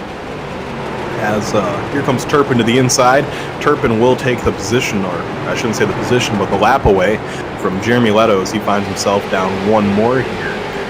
We should have a battle brewing up in just a moment for about the 6th spot, as Kenny Tripp is all over the back bumper of Trevor Birchmeyer. And actually, Tripp has gotten around Birchmeyer, so move Tripp up to the 6th spot, Birchmeyer back to 7th. Keeping an eye on another battle on the racetrack. We did just have Jeff Edgar battling with Matthew Bear for the 12th and 13th spots. Edgar did get around Bear, so move Edgar up to 12th. A really good run today for the 7 team. And it's funny, I talked to Jeff Edgar before the race today, and he was just talking about it's been a bad weekend for the 7 team. The heat races didn't go the way he was hoping they would. He's been involved in quite a few wrecks, more than he would have hoped to have been involved in. And just overall, the team morale was low for the 7 camp this week. However, he finds himself running 12th right now with a fairly clean race car. I don't really see a scratch anywhere on that thing. He only has 10 incidents so far in this race, and they must have been light ones because that car does not look much worse for wear. And he finds himself running just outside of the top 10. He's on the same lap as the 10th place car, so top 10 not out of the question for the Edgar team. And after a disappointing week of heat races and a disappointing finish at the Charlotte charity race last week, I'm sure that the Edgar camp would love to get a top 10 here at USA. Another good run, too, that I'll mention is Alex Gangler. We talked to him once during our one of our cautions. I got a quick interview in with Gangler, and he said that he's just going to take it easy, try to keep the car clean. He knows he has a decent car, faster than some others. Just hoping to bring it home in one piece. He's up in 14th right now. That car is actually running a pretty decent pace right now as well, so the Gangler camp with a good run here. A lot of teams that could have used a good run, having some good runs today. However, no one having a better run right now than Luke Turpin, who finds himself 4.2 seconds ahead of the rest of the field, as James Seawright second, just losing time and time by the laps go on, although I will say that Seawright has not really lost much time to 3rd place Octavio Rondoletto. That's been about a stalemate as of late. 2nd place seems pretty secure for the time being for Seawright, as 77 of Rondoletto has just not been able to really close that gap down. William Karp still runs in 4th. He's kind of in his own zip code. Then 5th place is where it gets a little bit more exciting. Ben Eaton's up to 5th, and Kenny Tripp is now starting to wear down on him. Tripp about a second and a half behind him. He's been catching him as the laps continue to tick away, though. And I'll be curious to see if Tripp can catch up to him and maybe get himself back into the top 5 here. As now we have our leader, Luke Turpin, just put Rich Hill 1 lap down, so now there's only 8 cars remaining on the lead lap. And Tyler McRae, who runs in 8th, has been off the pace I've been noting. Has actually picked the pace back up. The McRae 99 is not running as slow as it was at one point, and it appears that he should be okay. Here we go, green flag pit stop starting. 2nd place, James Seawright brings the car down pit road as he drives down into the pits. He is the first of our leaders to come down. Rich Hill also down, and the 24 of Jeremy Leto comes down. An issue for the 20. Rich Hill tried to get into the pits. Something happened there for Hill. Hill actually missed the pit entrance. He got too hot into the pits and almost pegged the wall as he had a big issue coming to the pits, so Hill loses a ton of time there. A costly mistake for the Hill 20 team, as he's going to lose a couple spots there. Benjamin Eaton, who was running in 5th, has also come down pit road. As I mentioned, Leto's come down pit road. We're going to keep an eye on our leaders, see when they're going to start coming down, as cars cycling in and out of the pits right now. Luke Turpin, he's one of those guys that likes to come down usually as late as possible, though, so don't expect to see the 454 coming down pit road right away. He'll probably wait for at least Rondoletto to come down and maybe a couple others like William Karp. We'll see what the Tripp team is thinking. I thought that was a little early for Seawright and company. They might be trying to short pit it, though, because I think regardless, if you pit now, you still have 1 pit stop left to make the rest of this race. And I think that recognizing that was the team of the 114 of Seawright and the 20 of Hill, I think they're going to try to short pit it here. I think they know they don't have the speed to beat Turpin, so maybe some strategy could give them the spot. It's really your best shot at this point with how quick the 454's been.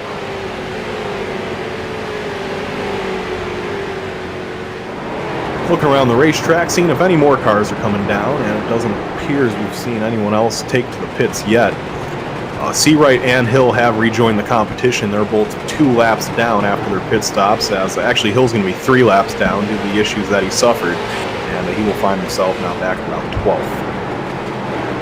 Luke Turpin catches up to some lap traffic. He's going to try to put Jeremy Leto, who just came into the pits, another lap down, and as we continue to click away the laps here, really no one running too close to each other for position right now. The closest one I would say would be Birchmeyer and McRae. Are not too far from each other. They're about 2 seconds apart. Still quite a few cars in between them before we'll get any sort of exciting here.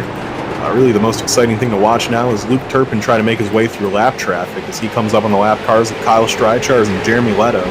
As those two race side by side, not for position. Leto runs in 12th and 5 laps down now in 20th is Streichars. What looked to be such a promising week for Kyle Streichars is who it got tight there between him and Leto. It has just gone so south. I feel bad too because he won the heat race. That car had some real speed tonight. I thought the 07 was going to be a factor as him and Leto make contact. Oh, the 07 goes around right in front of our leader, Luke Turpin. He's going to hang on, but caution will fly nonetheless. Caution is out on the speedway, and that changes everything as that happened mid-pit cycle. Let's see if anyone got caught in the pits. Karp didn't, Rondoletto didn't, Tripp didn't, Birchmeyer didn't, and McRae didn't. So our leaders all got fortunate and were not in the pits when that came out. However, that really messes things up for Rich Hill and James Seawright. Seawright's now 2 laps down. He will get one of them back. Just an unfortunate incident there, as that really shakes things up. The first 3 cars a lap down were James Seawright, Jeff Edgar, and Alex Gangler, so all 3 of those cars will get a lap back, and they'll get closer to being back on the lead lap. I don't really need to show you what happened there, because you will see the replay regardless, but we watched it happen live. Kyle Streichars and, we're running out of words to use there, but Kyle Streichars got spun out and spun right in front of our leader, Luke Turpin. That's what brought out the caution, is now Turpin and company will come down into the pits. Turpin, he had such a big lead, he came into the pits, and he's probably going to leave with a fairly big lead too. And actually, Luke Turpin's not happy with Jeremy Leto there after that incident. He is letting his displeasure be known with Leto, as I'll keep an eye on that, see if that gets any more dramatic as the laps continue to wear on. I'm going to try to get a quick word in, though, with one of the drivers who is running towards the front. Just going to let pit stop cycle through here, though, because I don't want to mess anyone up mid-pit stop.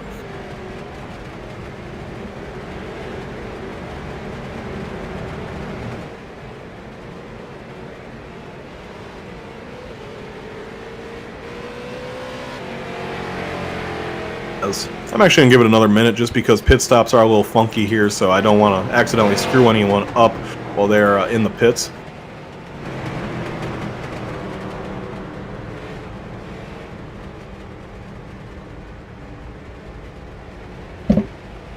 As when things cycle out, Luke Turpin should still be your leader, I believe.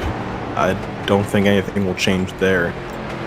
As the car I'm going to try to dial up to get a quick interview with will be Kenny Tripp, as he takes left sides on his car right now down pit road. That car is getting some required repairs done to it, just getting it all shiny and ready to go back racing. As here we go, he's going to get off the pits. All right, so we're going to try to get a quick word with him as we dial up his radio channel. Okay, I think we got it there. All right, it's Kenny Tripp. It's PD up in the broadcast booth. You got a copy? Yes, sir. All right, well, Kenny, so far for you, it's kind of been an up and down night. You've been running up in the top 5. You've had a few isolated incidents that have taken you towards the rear. However, you find yourself as one of just 5 cars on the lead lap here, as we're going to have a restart with about 75 laps to go. So tell me, what's the plan here for the 12 team? I'm going to head back in, fuel up, and then going to ride this out a little bit longer, try to save. I was about to ask you, do you think this is probably a one more stop race? No, it's at least 2 more. 10-4, I wasn't 100% sure on the fuel strategy. Well, Kenny, before I let you go, the last thing I want to ask you is, the cars definitely had some speed tonight. How do you feel speed-wise? Do you think that if we get a late restart and you find yourself up front, you'll have the speed to hang on? I'm pretty confident I'm at least a top 3 car. If I'm in the front with a few laps to go, I think I could pull it off. All right, well, Kenny, best of luck to you. Hopefully we talk to you after the race. Good luck, buddy. Thank you very much. All right, that was Kenny Tripp, driver of the number 12 Mainly Asphalt Machine. As we are going to take a 30-second timeout for station identification. Do not go anywhere. We'll be right back on Telesign TV.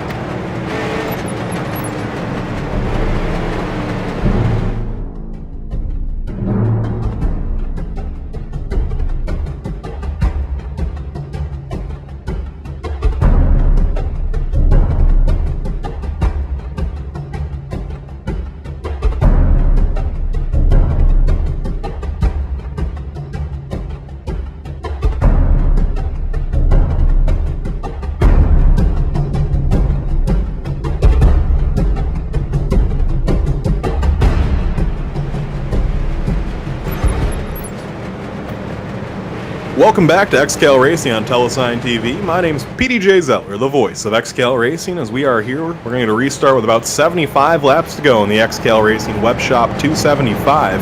And things are shook up a little bit up front. Your leader is now William Karp. Second's going to be Luke Turpin. Third, Octavio Rondoletto. Fourth will be Tyler McRae. Fifth, Trevor Birchmere. And sixth will be Kenny Tripp. Those are the only 6 cars in the lead lap. Seventh, 1 lap down, is James Seawright. And then in 8th, 2 laps down, is Jeremy Leto.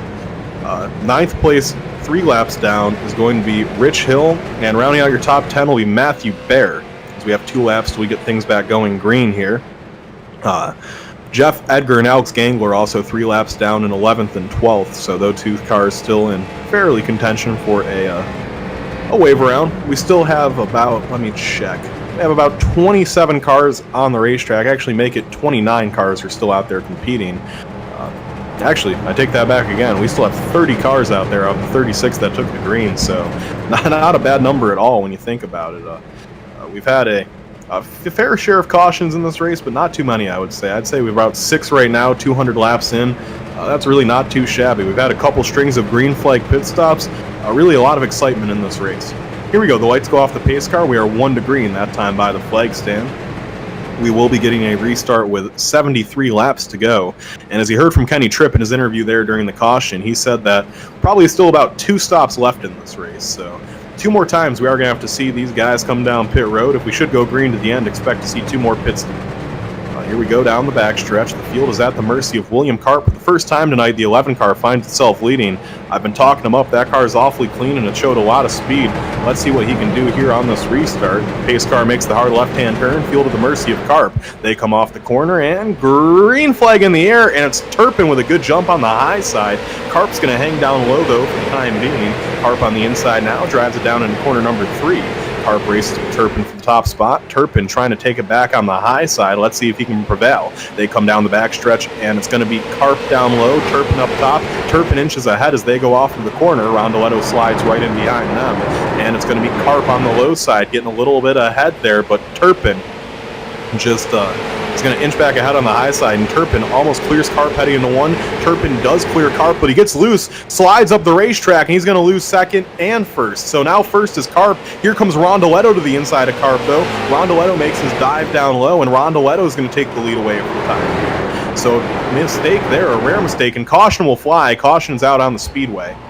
Just as Octavio Rondoletto took the lead, as we have a wreck on the backstretch. You see Jose Godino around, along with the 17 of Heather Patrick. And it would appear that that one started near Godino. So we'll see what happened there. Actually, it started in front of Godino. It started with the 83 of Timothy Skillman and the Jeremy Leto machine. As unfortunately, I did not get a good perspective on that, so you will see the replay just momentarily as a few mess of race cars wrecked down the backstretch as you see the replay now. Fortunately, I cannot see the replay, so make of that accident what you will. As this caution will change a few things, though. That will get James Seawright back on the lead lap in 7th. And I saw Leto was involved in the accident, so I don't know if he caused it or not. If he didn't cause the accident... Alright, so it looks like Timothy Skillman was the one that caused the accident. So Leto will get back to just 1 lap down in 8th. And 9th, Jeff Edgar will get back to just 2 laps down. So Timothy Skillman does receive the black flag for causing that accident. Tough break there for the Skillman team. As we are under our, I'd say probably about 7th or 8th caution in this race. And we're going to try to catch word with someone we haven't talked to yet tonight. And we are going to pull up in here for the first time, I believe, trying to key in Patrick Sullivan. And I think we got the right channel. Pat Sullivan, PD up in the broadcast booth. You got a copy? Hey, 10-4. Hey, Pat, well, so far for you, a decent top 20 run going on. You're running to 18th right now. Tell us, what have been the biggest keys to this race, you think, so far for the guys that have been running near the front? The guys near the front are really good with their pit strategy, something I'm really working on with my teammates. These long races are new for us, and it really takes a tricky bit of pit strategy to get to the front and stay there. All right, well, Pat, as we get towards the end of this race, obviously guys are going to be given less and taken more, I'm sure, as you know. But for you, what's the strategy here? Because realistically, a top 10, top 15 finish, not out of the question for the 16 team. Well, gotta hope for a couple wave arounds, a couple extra cautions here. Gonna need to short pit at the end, and hopefully some of these guys need to stay in the pits a little bit longer, and I can make up some time. All right, Pat. Well, before I let you go back with your team, is there anyone you want to give a shout out to while you're up here? I want to shout out to M.A. Simon Trucking, Strawberry Fields, Temp Setters, Sim Speed Shop, and the rest of the main boys. All right, well, that's Pat Sullivan, driver of the number 16 machine, as he currently runs an 18th 6 laps down. But like he said, 6 laps down, I know it sounds so bad, but it's not that awful of a thing. He really, 6 laps down, it happens so easily on tracks like this because you get trapped 2 laps down on one pit cycle because the caution came out at a weird time. Then you get trapped down another lap down because of a weird caution flew and your pit strategy under caution didn't work out that well. And then you had to restart near the rear of the field before a long green run, so Luke Turpin lapped you because he's 2/10 faster than everyone else. Now you find yourself 4 laps down, another green flag pit stop happens and a weird caution flies. You find yourself 6 laps down, I promise you. I know it sounds rough, but it happens easier than you think, and it like Pat said, it truly is a strategy that you have to learn. And some guys learn it quicker than others, but if you don't learn that strategy, you're going to have a hard time winning an XCAL race, yet alone finishing in the top 5. We're going to take a 30-second timeout for station identification. Do not go anywhere, my friend. We'll be right back with the epic conclusion of this one on Telesign TV.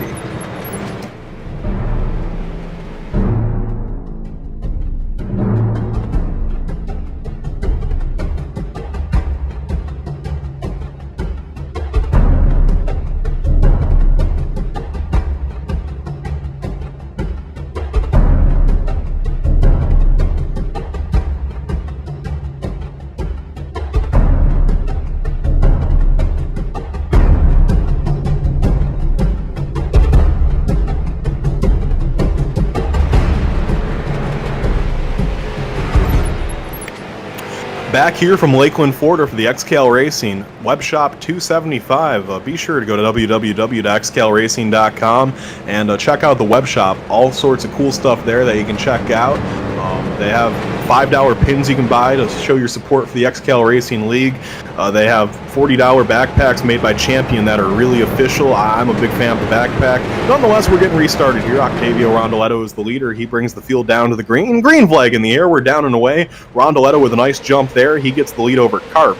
Here comes Luke Turpin out of the inside. 65 laps to go in this one, as this one has been an epic race through and through. We're getting down to the bitter end now, though. As here we go, battle for third. To the inside, Tyler McRae races of William Carp. McRae, I talked about he was slowing that last long run we had. Maybe he was just saving fuel because that car looks mighty fine right now. And he drives it back up into the 3rd spot. So McRae will now set his sights on Luke Turpin in second as Turpin sets his sights on our leader of Rondoletto. Rondoletto continues to show the way around the racetrack, but Turpin rides right in his tire tracks. Tyler McRae gets a little loose in the corner. McRae is going to hang on to the car now as he recovers nicely. So McRae now slides back in the line as here we go, the battle for the lead really getting tight. Turpin caught right back up to the bumper of Octavio Rondoletto. And it's one of them things where I kind of feel like it's just a matter of time. That 454 has been so quick tonight. Maybe Rondoletto's been hiding a little something from us, and he has a secret ace hidden up his sleeve. We will see as the 454 gets off the corner, and actually the caution will fly again. So as we get later into this race, the caution's starting to fly more prevalently. And we had a big pile up off the second corner. I see a mess of cars down there, and it looks like it all started with, I think, the 53 of Tyler Batchelder. So we will see what happened there in just a moment.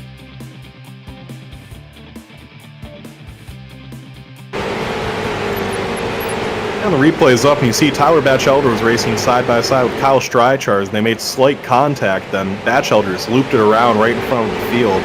And Heather Patrick got collected, Jeremy Leto, Matthew Bear, Seawright got a piece of it, Rich Hill, I think Danny Ware got a little bit of that, the 062 of Johnny B, the 25 of Bruce Helmoth. A tough accident there on the backstretch as quite a few guys got jammed up in that one. And here we go, leaders are coming down into the pits. Octavio Rondoletto dives in, and Luke Turpin will follow suit. Tyler McRae comes down, Carp, Tripp, all the lead lap cars coming into the pits this time except for James Seawright. Seawright's going to stay out and take the lead. And actually sets us up perfectly to talk to Seawright here, as we're going to pull him up for a quick interview. And we dial him in. James Seawright, it's PD up in the broadcast booth. You got a copy? Yeah, I got a copy. All right, well, James, you find yourself in the lead here through pit strategy late in the going of the race. I got to ask you, how many more stops do you think the 14 team needs to make it to the end? 1 or 2 here? I'm stopping right now. I'm just waiting a little bit later, getting that little bit of extra fuel that I need for the end. It's going to be a really close race, so we're just going to see if we have enough for the end of this. 10-4 anyways, though, James. You've been running quick all night up near the top 3 for pretty much the whole race. How do you feel about your chances to park it in victory lane after a good run so far and you find yourself up near the top 5 late in the going? Pretty good. As long as a little luck goes our way, I feel like we're going to have a shot at this. I mean, the whole PS team put a really good car together for me, and I'm just out here trying to drop the thing to a win. I mean, the real thanks and props goes to that team. All right, well, James, thank you for a quick word. Best of luck to you as this race comes down to its conclusion. All right, thank you. Have a good day. All right, that was James Seawright, driver of the 114, as he's actually going to come down pit road and just try to get a little bit extra fuel in there, see how much the team can pack into it, as that will cycle through Kenny Tripp to the top spot. So Tripp will be your new leader whenever we get things back going. Second is going to be Octavio Rondoletto, third will be Tyler McRae, fourth Luke Turpin, and fifth William Carr. We are going to take a 30-second timeout. Do not go anywhere, my friend. We'll be right back on Telesign TV.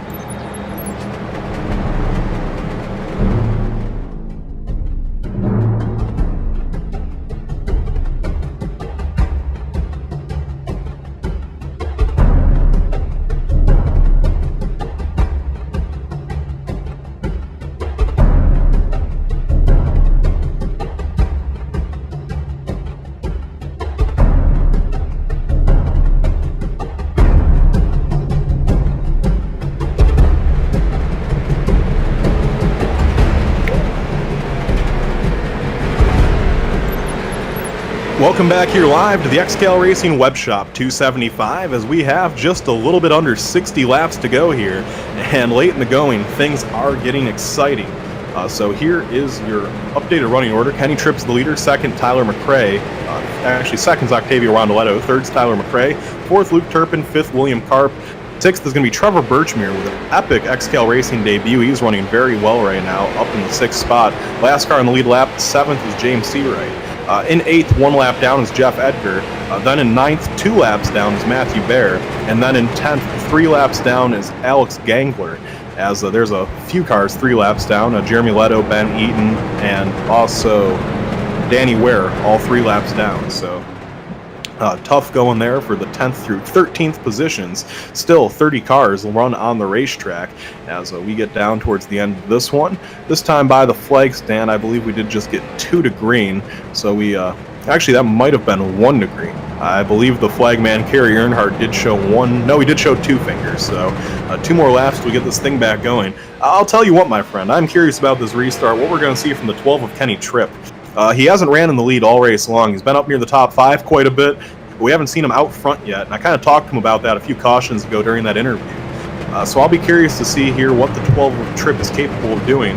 If that clean air of him being out in front of the field might be the difference what it takes for that number 12 temp setters machine to pull away from the rest of the field. We'll have to find out. Also curious, Luke Turpin starting in 4th. The last couple restarts, that car hasn't looked quite as strong as it has all night.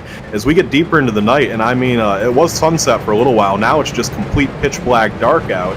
I'm starting to wonder if maybe that 454 was more set up for the day, and as we get to the night, maybe the setup is favoring the 77 of Octavio Rondoletto. Lots of things to consider here. Nonetheless, though, we get ready to go back racing as Kenny Tripp brings the field down the backstretch for the last time. Rondoletto rides right on his door as they come down towards corners number 3 and 4. It's that iRacing Ford Mustang pace car that, hopefully for the last time tonight, will be making that hard left-hand turn. If I was a betting man, though, I'd say it's probably not the last time. It makes the left-hand turn, field now at the mercy of Kenny Tripp. They come off the corner, green flag in the air, the temp setters machine absolutely blew the doors off the field on that restart. I mean, he timed it perfect. Tripp pulls away with about half a second advantage now as they race for second. Tyler McRae goes to the inside of the 77, and McRae gets loose. McRae's going to lose it off the corner, and McRae noses it into the fence. Tough break there for McRae, who's had a good night all night long. We'll see if he gets it back going. The McRae team does get the car back going. Heavy nose damage to him, however, only 7 cars in the lead lap. He's only going to fall back to 7. That'll move Rondoletto into second. Third will be Luke Turpin, as Turpin now will have to set his sights on the top few. Here we go, battle starting to brew for about the lead. Battle brewing for the lead. Kenny Tripp on the inside. Top spot, Octavio Rondoletto. Rondoletto drives it around the high side. He wants to find his way to the top spot before Turpin can get too close. A battle is on for the 4th spot as James Seawright is one underneath William Karp. We're going to keep an eye on the battle for the lead, though, as Rondoletto drives it aggressively around the high side. That 12 car is just too loose to battle down there. That 12 car is all sorts of sideways. No, Rondoletto gets into the fence, and that will kill any run that Rondoletto had of getting around the 12 on the high side. That will also let Luke Turpin in the 454 catch right back up to those cars. No, the 11 goes into the fence. Almost into the fence is the 11. I'm not sure if he actually hit it. I saw him going up the racetrack. He got a little loose there. That'll cost him a spot or two. Moving back to 6th now is Karp. Up to 5th now is Trevor Birchmere as the caution will fly. Caution's out on the racetrack. As I'm going to try to see what happened here. As we get later into this race, the caution's becoming more and more prevalent. I think everyone's starting to lose their patience a little bit. That's just what Tyler McRae needed, though, after a tough incident there that took him kind of out of the running. And I am not seeing where this accident was on the Speedway, unfortunately. Oh, no, I see it. The 7 of Jeff Edgar. And I was talking earlier, Jeff Edgar was having a heck of a run tonight. He found himself involved in an accident. We'll have the replay up for you momentarily. As Jeff Edgar, an unfortunate break for him. I think he's not going to be too worse for wear, though. He's still running. The replay's up, and yeah, he just came right across the racetrack, across the nose of Derek Coulson, a guy whose name I haven't said all night long. And those two just kind of wrecked off into turn 1. Not much damage for Edgar, not much damage for Coulson. They both kept him going straight, and that was the caution. So a tough break there, as Edgar is probably going to be penalized for that one, because I do believe he caused it. Still a decent top 10 run going for the 7 team, though, as he finds himself in 8th, and that brings out yet another caution here late in the going, as we have 50 laps left to go. And these guys got to be getting real close to their fuel window. And with that being said, I think we're due for about another interview here, so I'm going to pull up Ben Eaton. But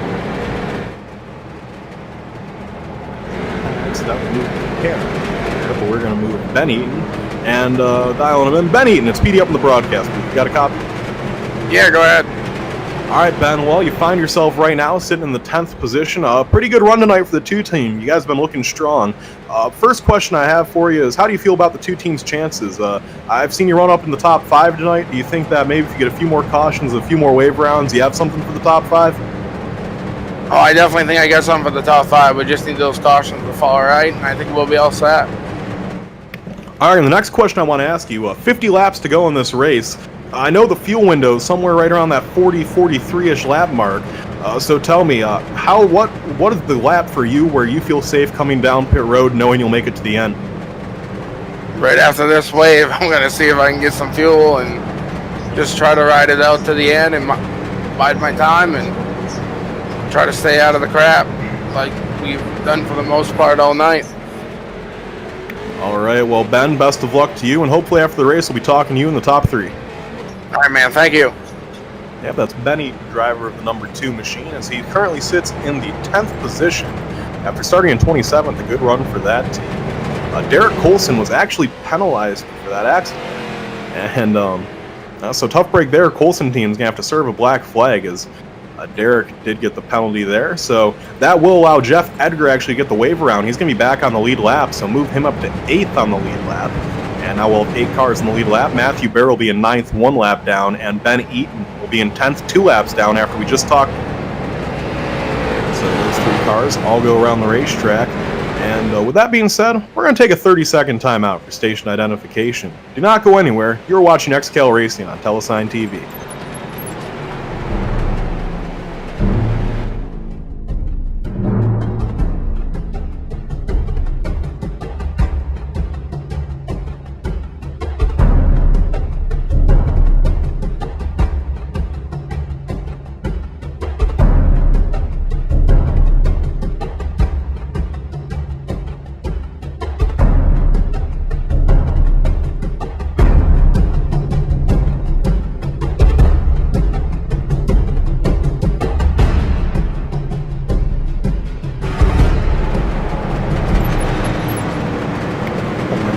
Welcome back live here to the XCAL Racing Web Shop 275. My name is PDJ Zeller, the voice of XCAL Racing, and you're tuned in to Telesign TV. As always, the wonderful camera work done by Tanner Kalin. Got to make sure we give Tanner his props back there, pushing all the buttons, making the things happen to make this broadcast as cool as it is. It's funny. I've been a part of a lot of iRacing broadcast teams. Back in the day, I did some work for LSR TV with the NASCAR Pro Series. And it seems like always the commentators get all the credit for the broadcast. You know, like everyone's like, "Oh, Petey, we love you. You do such a great job." Or my old buddy Evan, everyone's like, "Oh, Evan, you do a wonderful job. We love you. You're the man." And it's funny. We're just the guys talking in the microphone. The guys doing the real work is the guy behind the screen, the guy behind the monitor. In this case, Tanner Kalin. Everything you see is possible because of him. As the pace car makes that hard left-hand turn, Luke Turpin has the field at his mercy. They come off the corner, and green flag in the air. Turpin gets the run off, and it's going to be second place Trevor Birchmere, not going at all. Good job by Birchmere, by the way, being up in second. It's going to move Carp up into the second spot. Oh, Birchmere gets a tap there from the 77 of Rondoletto. Birchmere goes up the Speedway, and that's going to move him back to about sixth. As now Carp is in second. Third is going to be Rondoletto, and here comes, the 12 trip goes to the inside. He gets loose. He's going to hang on to it. No, he overcorrects. Will a caution fly? I did not see the end of that one. It looks like Tripp was able to hang on without much contact. I do not know how everyone managed to miss the 12 of Kenny Tripp. However, everyone did a good job, and they got around it, so no worse for wear as Kenny Tripp is going to keep that car rolling. However, he did lose a bunch of time. He's back in seventh now. That'll move Tyler McRae up to sixth. Trevor Birchmere is up to fifth. As now the battle for fifth is on, Birchmere looks to the inside of him, and here comes McRae. McRae trying to make the pass on his teammate Birchmere, and he will. So move the 99 of McRae up to fifth. That'll move Birchmere back to sixth. The Stride Charge now tries to work around him. That's not for position. That was the best battle on the racetrack. We will now see if McRae has anything for the 114 of Seawright as he starts to reel him in for fourth. A good run so far for the James Seawright 14 machine. He's just trying to bring it home in the top 5 here at USA. As here we go, the number 99 of McRae continues to inch closer to him, and that time the 14 of Seawright got loose in the corner, and McRae is right there on him. We will see what McRae has for him. As McRae currently runs right on his bumper, and here we go. Looks like a car coming down pit road. That is the 25 of Helmuth. A day the 25 team of Bruce Helmuth would likely just like to forget. They find themselves right now running very deep in the field in about 25th position, 27 laps down. 8 cars still run on the lead lap. As Luke Turpin continues to show the way, a pretty big lead over Octavio Rondoletto as he pulls the gap once again. Some of those earlier questions I asked about, maybe Turpin doesn't have a good long run car. Maybe he will lose some speed as this race goes on, and it'll be Rondoletto's run. Those thoughts are starting to sound foolish. Turpin is just pulling that gap big again over Rondoletto. Third place William Carp, he is running a little bit tick behind Rondoletto. I still got to credit Octavio Rondoletto though in second. That car this weekend, I have not thought it was particularly good all weekend long. And it's kind of the same thing with Luke Turpin at Irwindale. I did not think Luke Turpin had a good car all weekend long at Irwindale. However, great drivers find a way to make okay cars top 3 cars. That's what Luke Turpin did at Irwindale. He parked a car that was probably a 12th place car in second. And right now, Octavio Rondoletto, a car that's probably about a 7th or 8th place car, he is driving up in second place. So, like I said, great drivers make okay cars look better than they really are. That's what Rondoletto is doing right now, as that car has been smidgen off all weekend long, but he has drove it in the second. And how about William Carp? An excellent run for that 11 team as he finds himself in third right now. Update, Tyler McRae has gotten around James Seawright for fourth. The battle for fifth is on as Birchmere is all over the back bumper of Seawright. Birchmere now is going to have Rich Hill get to his inside, so that kind of kills his run there. It's off the corner. Birchmere almost gets into Hill. Birchmere still a good run in sixth. Hill's going to knock him up the racetrack. That gets him out of the groove. Birchmere is going to lose sixth now to Kenny Tripp, who moves back up another spot. Tripp still trying to march back up towards the front. As still 8 cars run on the lead lap. Jeff Edgar, the last car on the lead lap, having a great run today. The leaders make their way through some lap traffic. Art Hendren out there running in 24th, 18 laps down. They make their way around him. As Rondoletto continues to lose some time to Turpin. Turpin's really starting to put down the fast laps now. And actually, as of late, William Carp actually has started to reel in the 77 for second. So Carp might not be done yet, as that 11 car has been looking really fast as this race continues to go on, and I don't think he has anything for the 454, but second place, certainly not out of the question. as he has a pretty good gap too, about a 3-second lead over 4th place Tyler McRae. So Carp not really being challenged right now. We have some hectic racing going on right now with lap cars. 5th place James Seawright as the 07 of Kyle Strychar is all over him. Strychar gives him a bump, and those two racing pretty hard. Kenny Tripp now is trying to make his way around the lap car of Rich Hill. Tripp would like to battle back up into the 4th spot and maybe set his sights on 3rd. I mean, it's not unattainable right now for that 12 machine. Still, this race does have a green feel to it right now, I have to say. I don't imagine we're going to see too many more cautions in this one. The 20 car of Rich Hill looks to make it to the inside of the 07 of Strychar's. Actually, a battle for position starting to brew again. The 12 machine of Kenny Tripp has Trevor Birchmere all over his rear bumper 6th. As a little bit of a three-wide situation breaks out with Arthur Hendren, and Birchmere gets put into the inside wall. Kenny Tripp almost spins out. Kenny Tripp does spin out. He's into the outside wall. He's going to hang on. He's going to keep it rolling. No caution will fly. A tough break there for Tripp. Birchmere will be moved up to 6th, and Tripp loses a ton of time as he's going to slide right in front of 8th place Jeff Edgar. And that 12 car has just been a pinball all night long. Tough going there for Kenny Tripp as he had not had good luck all evening. Honestly, all weekend, the heat races, he did win heat race number 4, but those first 3 heat races, they were just brutal for him. And this feature has just been absolutely brutal for the 12 team too, as we have James Seawright just picked up a spot over Tyler McRae. He's up to 4th. Not sure what happened to McRae there. It looks like McRae might have got a little loose or something coming off of 2, and that gave the spot to the 14 machine. So Seawright's back up to 4th. Up front, we have had William Carp really start to reel in the number 77 of Octavio Rondoletto. Carp has it down to about 0.3 of a second, or about 3 car lengths now. As that 77, I think when the long run starts to get in here, that car just starts to get tight.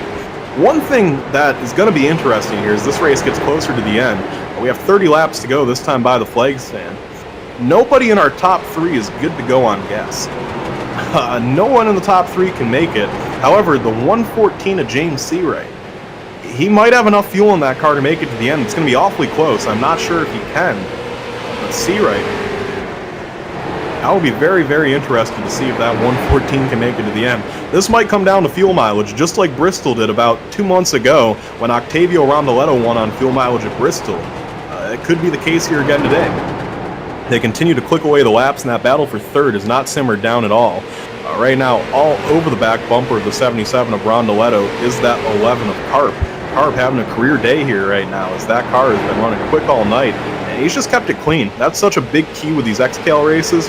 If you have a clean car at the end, you're going to have a chance to win, and that is precisely what that 11 team has done. They have just kept that car with virtually not a scratch on it, and now they have a bumper to race with. One of my favorite quotes of the weekend, actually. Jeff Edgar, right before the race, they were talking about some guys racing too aggressively and beating the bumper off the car before lap 50, and Jeff Edgar made a very good point. He said, well, I know for sure that I would love to have the front bumper left on my car in the last 20 laps rather than the first 20. And that's a very good point. You got to have a bumper to use at the end of the race. If you use it in the beginning, then what's the point? You're not going to win the race that early on. Carp and Rondoletto both have saved their bumpers here for the end, and now they're going to duel for 2nd. As they find themselves in some lap traffic, the 83 of Tim Skillman and the 5 of Derek Colson run right in front of them. Kind of on a quiet day for Colson. Right now he's in 18th, 10 laps down. I believe that's because of a penalty he got. Still a fairly clean race for Derek Colson, though. That car doesn't look like it has too many scratches on it. This time by the flag stand, William Carp continues to push closer and closer to that 77 of Rondoletto. He is running right on the bumper here. I'm really curious to see how fuel mileage is going to play a factor in this race. This time by, 25 more laps to go in the XCAL Racing web shop, 275. Rondoletto runs low to try to throw a block. He's trying to run a defensive line here and keep that number 11 car behind him. Off the corner, though, the 11 gets a strong run down the backstretch. He's going to pull to the outside of Rondoletto now, and as they go through the corner, let's see if the 11 tries a crossover move. The 11 does swoop down low. We're going to see if he can get a run down low, and he will. He does get underneath the 77. Not quite there, though. The 77 is able to throw a block. Rondoletto is going to hang on for the time being. Carp, though, will get a nose in off the corner. Carp now battles for 2nd. Here comes William Carp. Carp trying to make the pass on Rondoletto as they head down in corner number 3. It is the 11 with the preferred lane down low, and it will be the 11 of William Carp taking 2nd position away from Octavio Rondoletto. So Rondoletto is going to try to cross over back on him. Rondoletto looks to dive to nose him. Karp does entertain it for a second, but he will get the run off the corner. In second position is now William Karps. So Karp will try to put some distance between him and Rondoletto. And as he tries to do that, the question is now, is fuel mileage as much of a factor as I'm thinking it is right now, or are these guys good to the end? I know it's close. I don't know how close it is. And you know that no one's going to short pit here. There's no reason to short pit. So these guys are going to drive him to the bitter end. But for a race that Luke Turpin has dominated, he's 4 seconds in front of the field. You got to wonder, does that 454 car have enough fuel to make it to the end? Could this be another one of those races for Luke Turpin? For as many as he's won, he's had an awful lot that have been the one that got away. And this could be the case here, as fuel mileage really looming large here late in the going of this one. The cars that I think are good to make it to the end, I think it's James Seawright, Kenny Tripp, and Jeff Edgar. I think that in my mind, my own calculations, I think those are the 3 cars that are good to go to the end.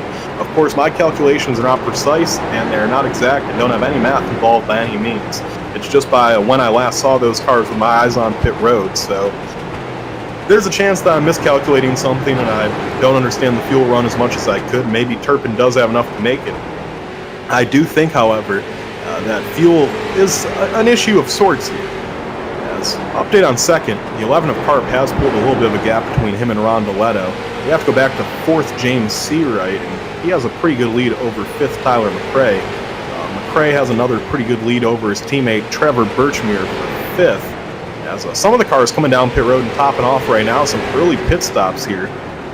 As some of these guys coming down, that's starting to make me think that really they might not be good to go to the end, as Luke Turpin goes to put Jeff Edgar in 8th 1 lap down. I can't get over it. A really good run today for the Edgar 7 team.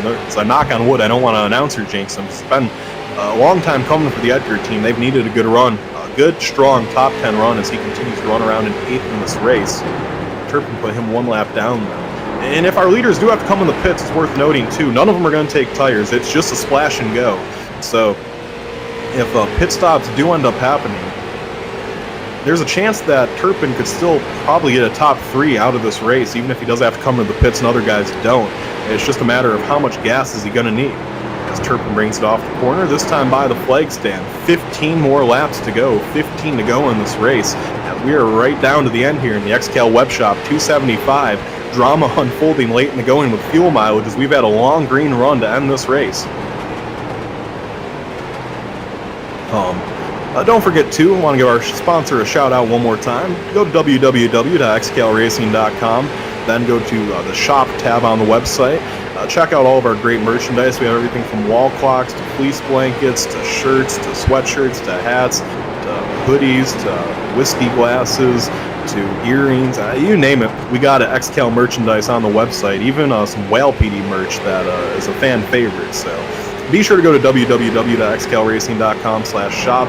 If you support the league, watch our races every week, or if you're watching in the future and you've been running in this race, be sure to make a purchase on the website. You know, you get something for as cheap as $5. You help out the league in a great way.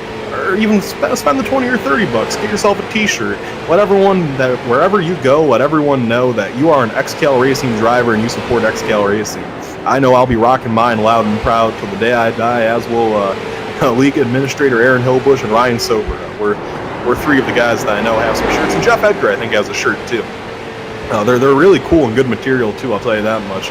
The material's like that Nike Flex Fit material. It's not Nike, but it feels like that Nike Flex Fit material that just fits nice to your body. It's just a comfortable shirt to wear. I'm a big fan of the XCAL merchandise. They really do a nice job. Luke Turpin continues to lead as he puts more and more cars a lap down.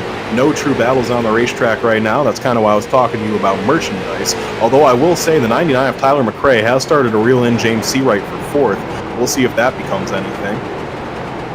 Luke Turpin continues to click away the laps. As he gets closer to 10 to go, that fuel window is getting tighter and tighter. As I'm trying to see if anyone's saving fuel. I'm not really noticing anyone distinctly saving fuel that much. The lap times haven't fallen off that much for our leader, Luke Turpin. Just kind of standard fall off, so I don't think he's saving. He might be good to go to the end. as he goes by a couple more lap cars. He's right behind Cody Jones now, who runs in 17th, 7 laps down. Here comes Turpin to the inside, and Turpin, this time by the flagman, Kerry Earnhardt, puts up 10 fingers. 10 more laps to go from Lakeland, Florida. This one has been a doozy, and it's about to get settled here. Do our leaders have enough fuel to make it to the checkered flag, or are they going to have to make a pit stop? We will find out momentarily. Turpin continues to lead Carp strongly in second, third Rondoletto, fourth Seawright, fifth McRae, sixth Birchmere, seventh Tripp, and those are all the cars in the lead lap right now. And for the Turpin team, it does appear they maybe have taken it a little slower. I'm noticing with a 5-second lead, he has been driving down the straightaways a little slower than he has been all night. It's almost like he's going 75% throttle. I think Turpin's trying to save a little bit of gas here, make sure he has something to go. You gotta remember, even if he's good to go to the end, green-white checkered could arise, and if there's a green-white checkered, there are no guarantees there. So we will have to see what the issue is with a green-white checkered if it were to occur. If maybe that would make the leaders have to come down pit road as well.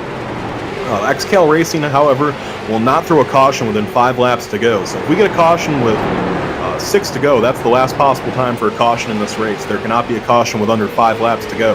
That doesn't mean it's a free-for-all. That just simply means that all incidents will be reviewed after the race, and XCAL Racing doesn't want to slow down the action with 5 to go.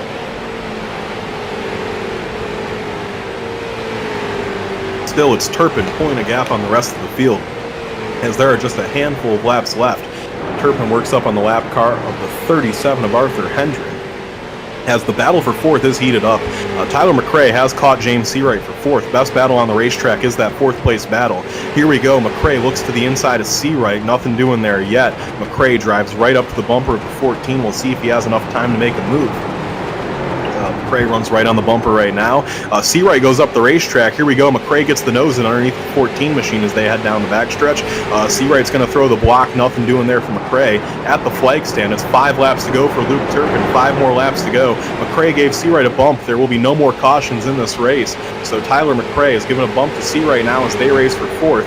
To the inside, McRae goes. He's going to take 4th position away from James Seawright. Let's see if Seawright has any answer here. Seawright gets a good run through the middle of the corner. He brings it down the backstretch. Seawright now is going to peek to the inside. Does he dive it underneath McRae? He does. McRae did not have enough time to throw the block, so they continue to race up there.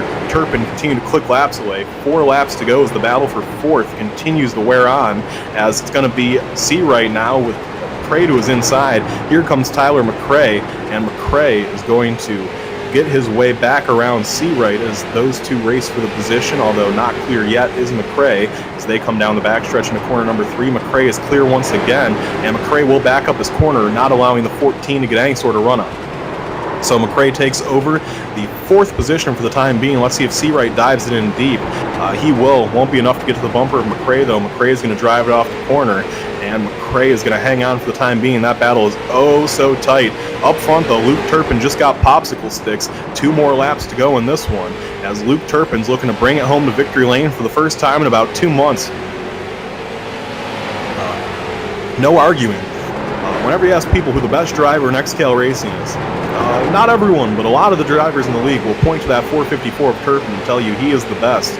He's had a few dominant cars as of late, but Lady Luck has not been on his side. He has not been able to park his car in victory lane after dominating at Southern National, after having one of the best cars at Bristol. He has just been on the bad side of luck for the last few weeks, but today at USA, in dominating performance, the 454 brings it through turns 3 and 4, and Kerry Earnhardt holds the checkered flag in his hand, and he's going to give it to Luke Turpin, driver of the 454. Turpin gets back into victory lane after a few weeks of bad luck. It's Luke Turpin once again. 2nd place with a career day is going to be the 11 of William Carp with a heck of a run. 3rd place will be Octavio Rondoletto. 4th is going to be Tyler McRae. 5th, James Seawright. 6th, Trevor Birchmere. 7th is going to be Kenny Tripp. 8th with a nice run today is going to be Jeff Edgar. 9th will be Danny Ware with a nice comeback after a tough day. And rounding out your top 10 will be Matthew Bear, who actually did run out of gas coming to the checkered flag. And Bear will limp it across the start-finish line in 10th. I'm going to take a moment to catch my breath, and then we got to get the interviews in with the top 3 here.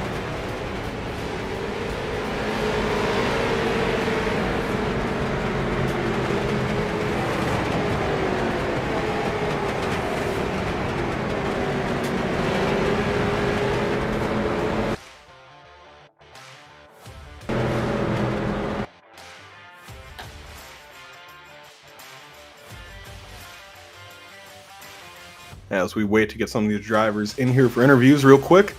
Gonna go down through the rest of the finishing order for you. 11th place was Ben Eaton, 12th Rich Hill, 13th Alex Gangler, 14th Kyle Strychars, 5th Tim Skillman, 16th Patrick Sullivan, 17th Cody Jones, 18th Derek Colson, 19th Greg Holes, 20th Johnny B, 21st Jeremy Leto, 22nd Heather Patrick, 23rd Art Hendren, 24th Jose Godino, 25th Josh Rogers, 26th Bruce Helmuth, 27th Tyler Batchelder, 28th Tyler Jalbert, 29th Jordan Babinger, 30th will be Brad Galogly, 31st Clinus LaBeouf, 32nd Travis Sukup, 33rd will be Brandon Varney, 34th will be Marty Zakala, 35th will be Rafael Sempruch, and rounding out the field in 36th was Sean English via disqualification. So we are going to pull in now our third place finisher, as Octavio Rondoletto is going to join us here trackside. And Octavio, good run today, got the third place finish. Couldn't quite make it 3 in a row here, but still a very good run for the 77 team. Hello people, I'm happy with the result, because that was a hard race for me today, but it was nice, it was fun. I'm really happy with the result. Some points for the championship. Well, Octavio, you're very good at the super speedways. You're very good at drafting. Next week we go to Texas. You have to like that we're going to Texas, a track that really suits your style. Yeah, it's my type of track. I'm excited for the next race. I like so much Texas, and I want to do another win. All right, well, Octavio, before I let you go celebrate a good run with your team, who do you want to thank? Who do you got to thank for sponsors, team, and crew? All of them, team, Tella, my family, and my friends. All right, thank you. That's Octavio Rondoletto, your third place finisher this evening. And it appears as though second place William Carpa, this was his first podium finish in XCAL, and I think he wanted to get a post-race hot dog, so he's not at his car. So we're going to go right past him to Victory Lane, where Luke Turpin is celebrating. And down here in Victory Lane, and Luke, a dominating performance for you today in the 454 team. It's been a couple weeks coming. You know, you've had some bad luck the last few weeks. Had one of the fastest cars at Southern National Park before you got involved in an accident there. At Bristol, you had a dominant car. Late race strategy took you out of the contention there. Just been a bad few weeks of luck for you, but finally get back to Victory Lane. How's it feel, Luke?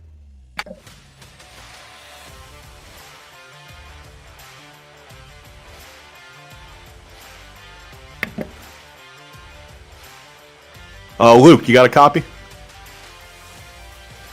Oh, we lost Luke. All right, there we go. I think I got Luke back. And Luke, so just quickly, a couple bad weeks of luck. You had one of the fastest cars at Southern National. Unfortunately, an accident took you out of the going there. Bristol.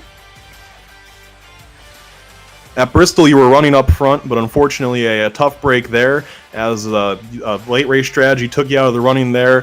Finally, though, after a few weeks, get back to Victory Lane here at USA. How's it feel to get finally back in Victory Lane? It was real good, man. Just finally to overcome some of the things that we had happen in the last couple races. The thing was on rails pretty much all night. Good run. I mean, good green flag runs for the whole race. I mean, it really shows everybody's really stepping up, and a lot of fun, man. All right, well, Luke, next week we head to a super speedway. But for you, Luke, one of the big questions is you've obviously been the big free agent here in XCAL free agency. Everyone's trying to get the 454 on their team. Obviously, one of the more dominant drivers here. Who wouldn't want to have you on their team? Early in the going, we have reports that you've been in talks with Ryan Soper Racing and Paul Coleman's team, K2 Motorsports. Do you have anything to say on behalf of these reports? Well, I can say that I do have a deal lined up possibly for the All-Star race with one of the two mentioned teams. The other one is probably still in the running, so for the whole season. So I think as things progress here, probably looking to join a team by 21. It looks like it's going to be a team point system, so I want to contribute to that and do my part. All right, well, Luke, before I let you go celebrate a great win with your team, who do you got to thank? Who are the sponsors and team and crew that make it happen for the 454? The whole team that puts on this event, Aaron from the top down, Tanner. I'm sure the footage was great. PD with the call. I'm not sure if Paul was on the call too, but the calls are great. The racing's getting way better. I mean, the guys at the front racing, I got to thank all those guys because they just push, and make you want to go harder every lap. So just everybody involved here on this weekly basis deal, well organized. All right, well, that was your race winner tonight, Luke Turpin, picking up another feature win here, and we have found second place William Karp, as we're going to pull William Karp down here. I'm down on pit road with William Karp, and William, a great run for you today. That 11 car looked like it had a lot of speed. I had to feel good to get out there and get a career day, finishing second place today. Tell us, how did the race feel from your perspective? You got a copy? I'm not sure if I'm connected. We copy you, William. Yeah, it was a good race. Long one. Congrats to Luke. Great job. Yeah, the setup was good. Crazy loose. One cold tires. Didn't really do anything until after 10 laps. And lucky just calculated the gas right with 0.1 as I crossed the line left. Good race though.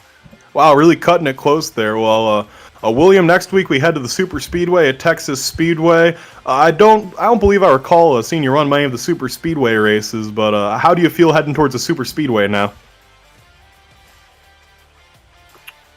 Yeah, that's not really my favorite, but I'll give it a shot. All right, well, William, before I let you go, catch up with your team and celebrate a great second place finish tonight. Is there any sponsors, crew you'd like to thank? Yeah, I'll give a shout out to my new team owner, Petey. He's great to work with. Thank you, William. So, hey, great second place finish there for William Karp as we're going to wrap things up on the broadcast. A fantastic race here on Tella TV as Luke Turpin was able to pull off a victory in what was a very entertaining race. That'll wrap things up here, though, from Lakeland, Florida. On behalf of myself, PDJ Zeller, the voice of XCAL Racing, on behalf of Tanner Kalin and the fantastic crew at Tella TV, Aaron Hilbush to everyone at XCAL Racing. Take it easy, folks. We'll see you next week at Texas.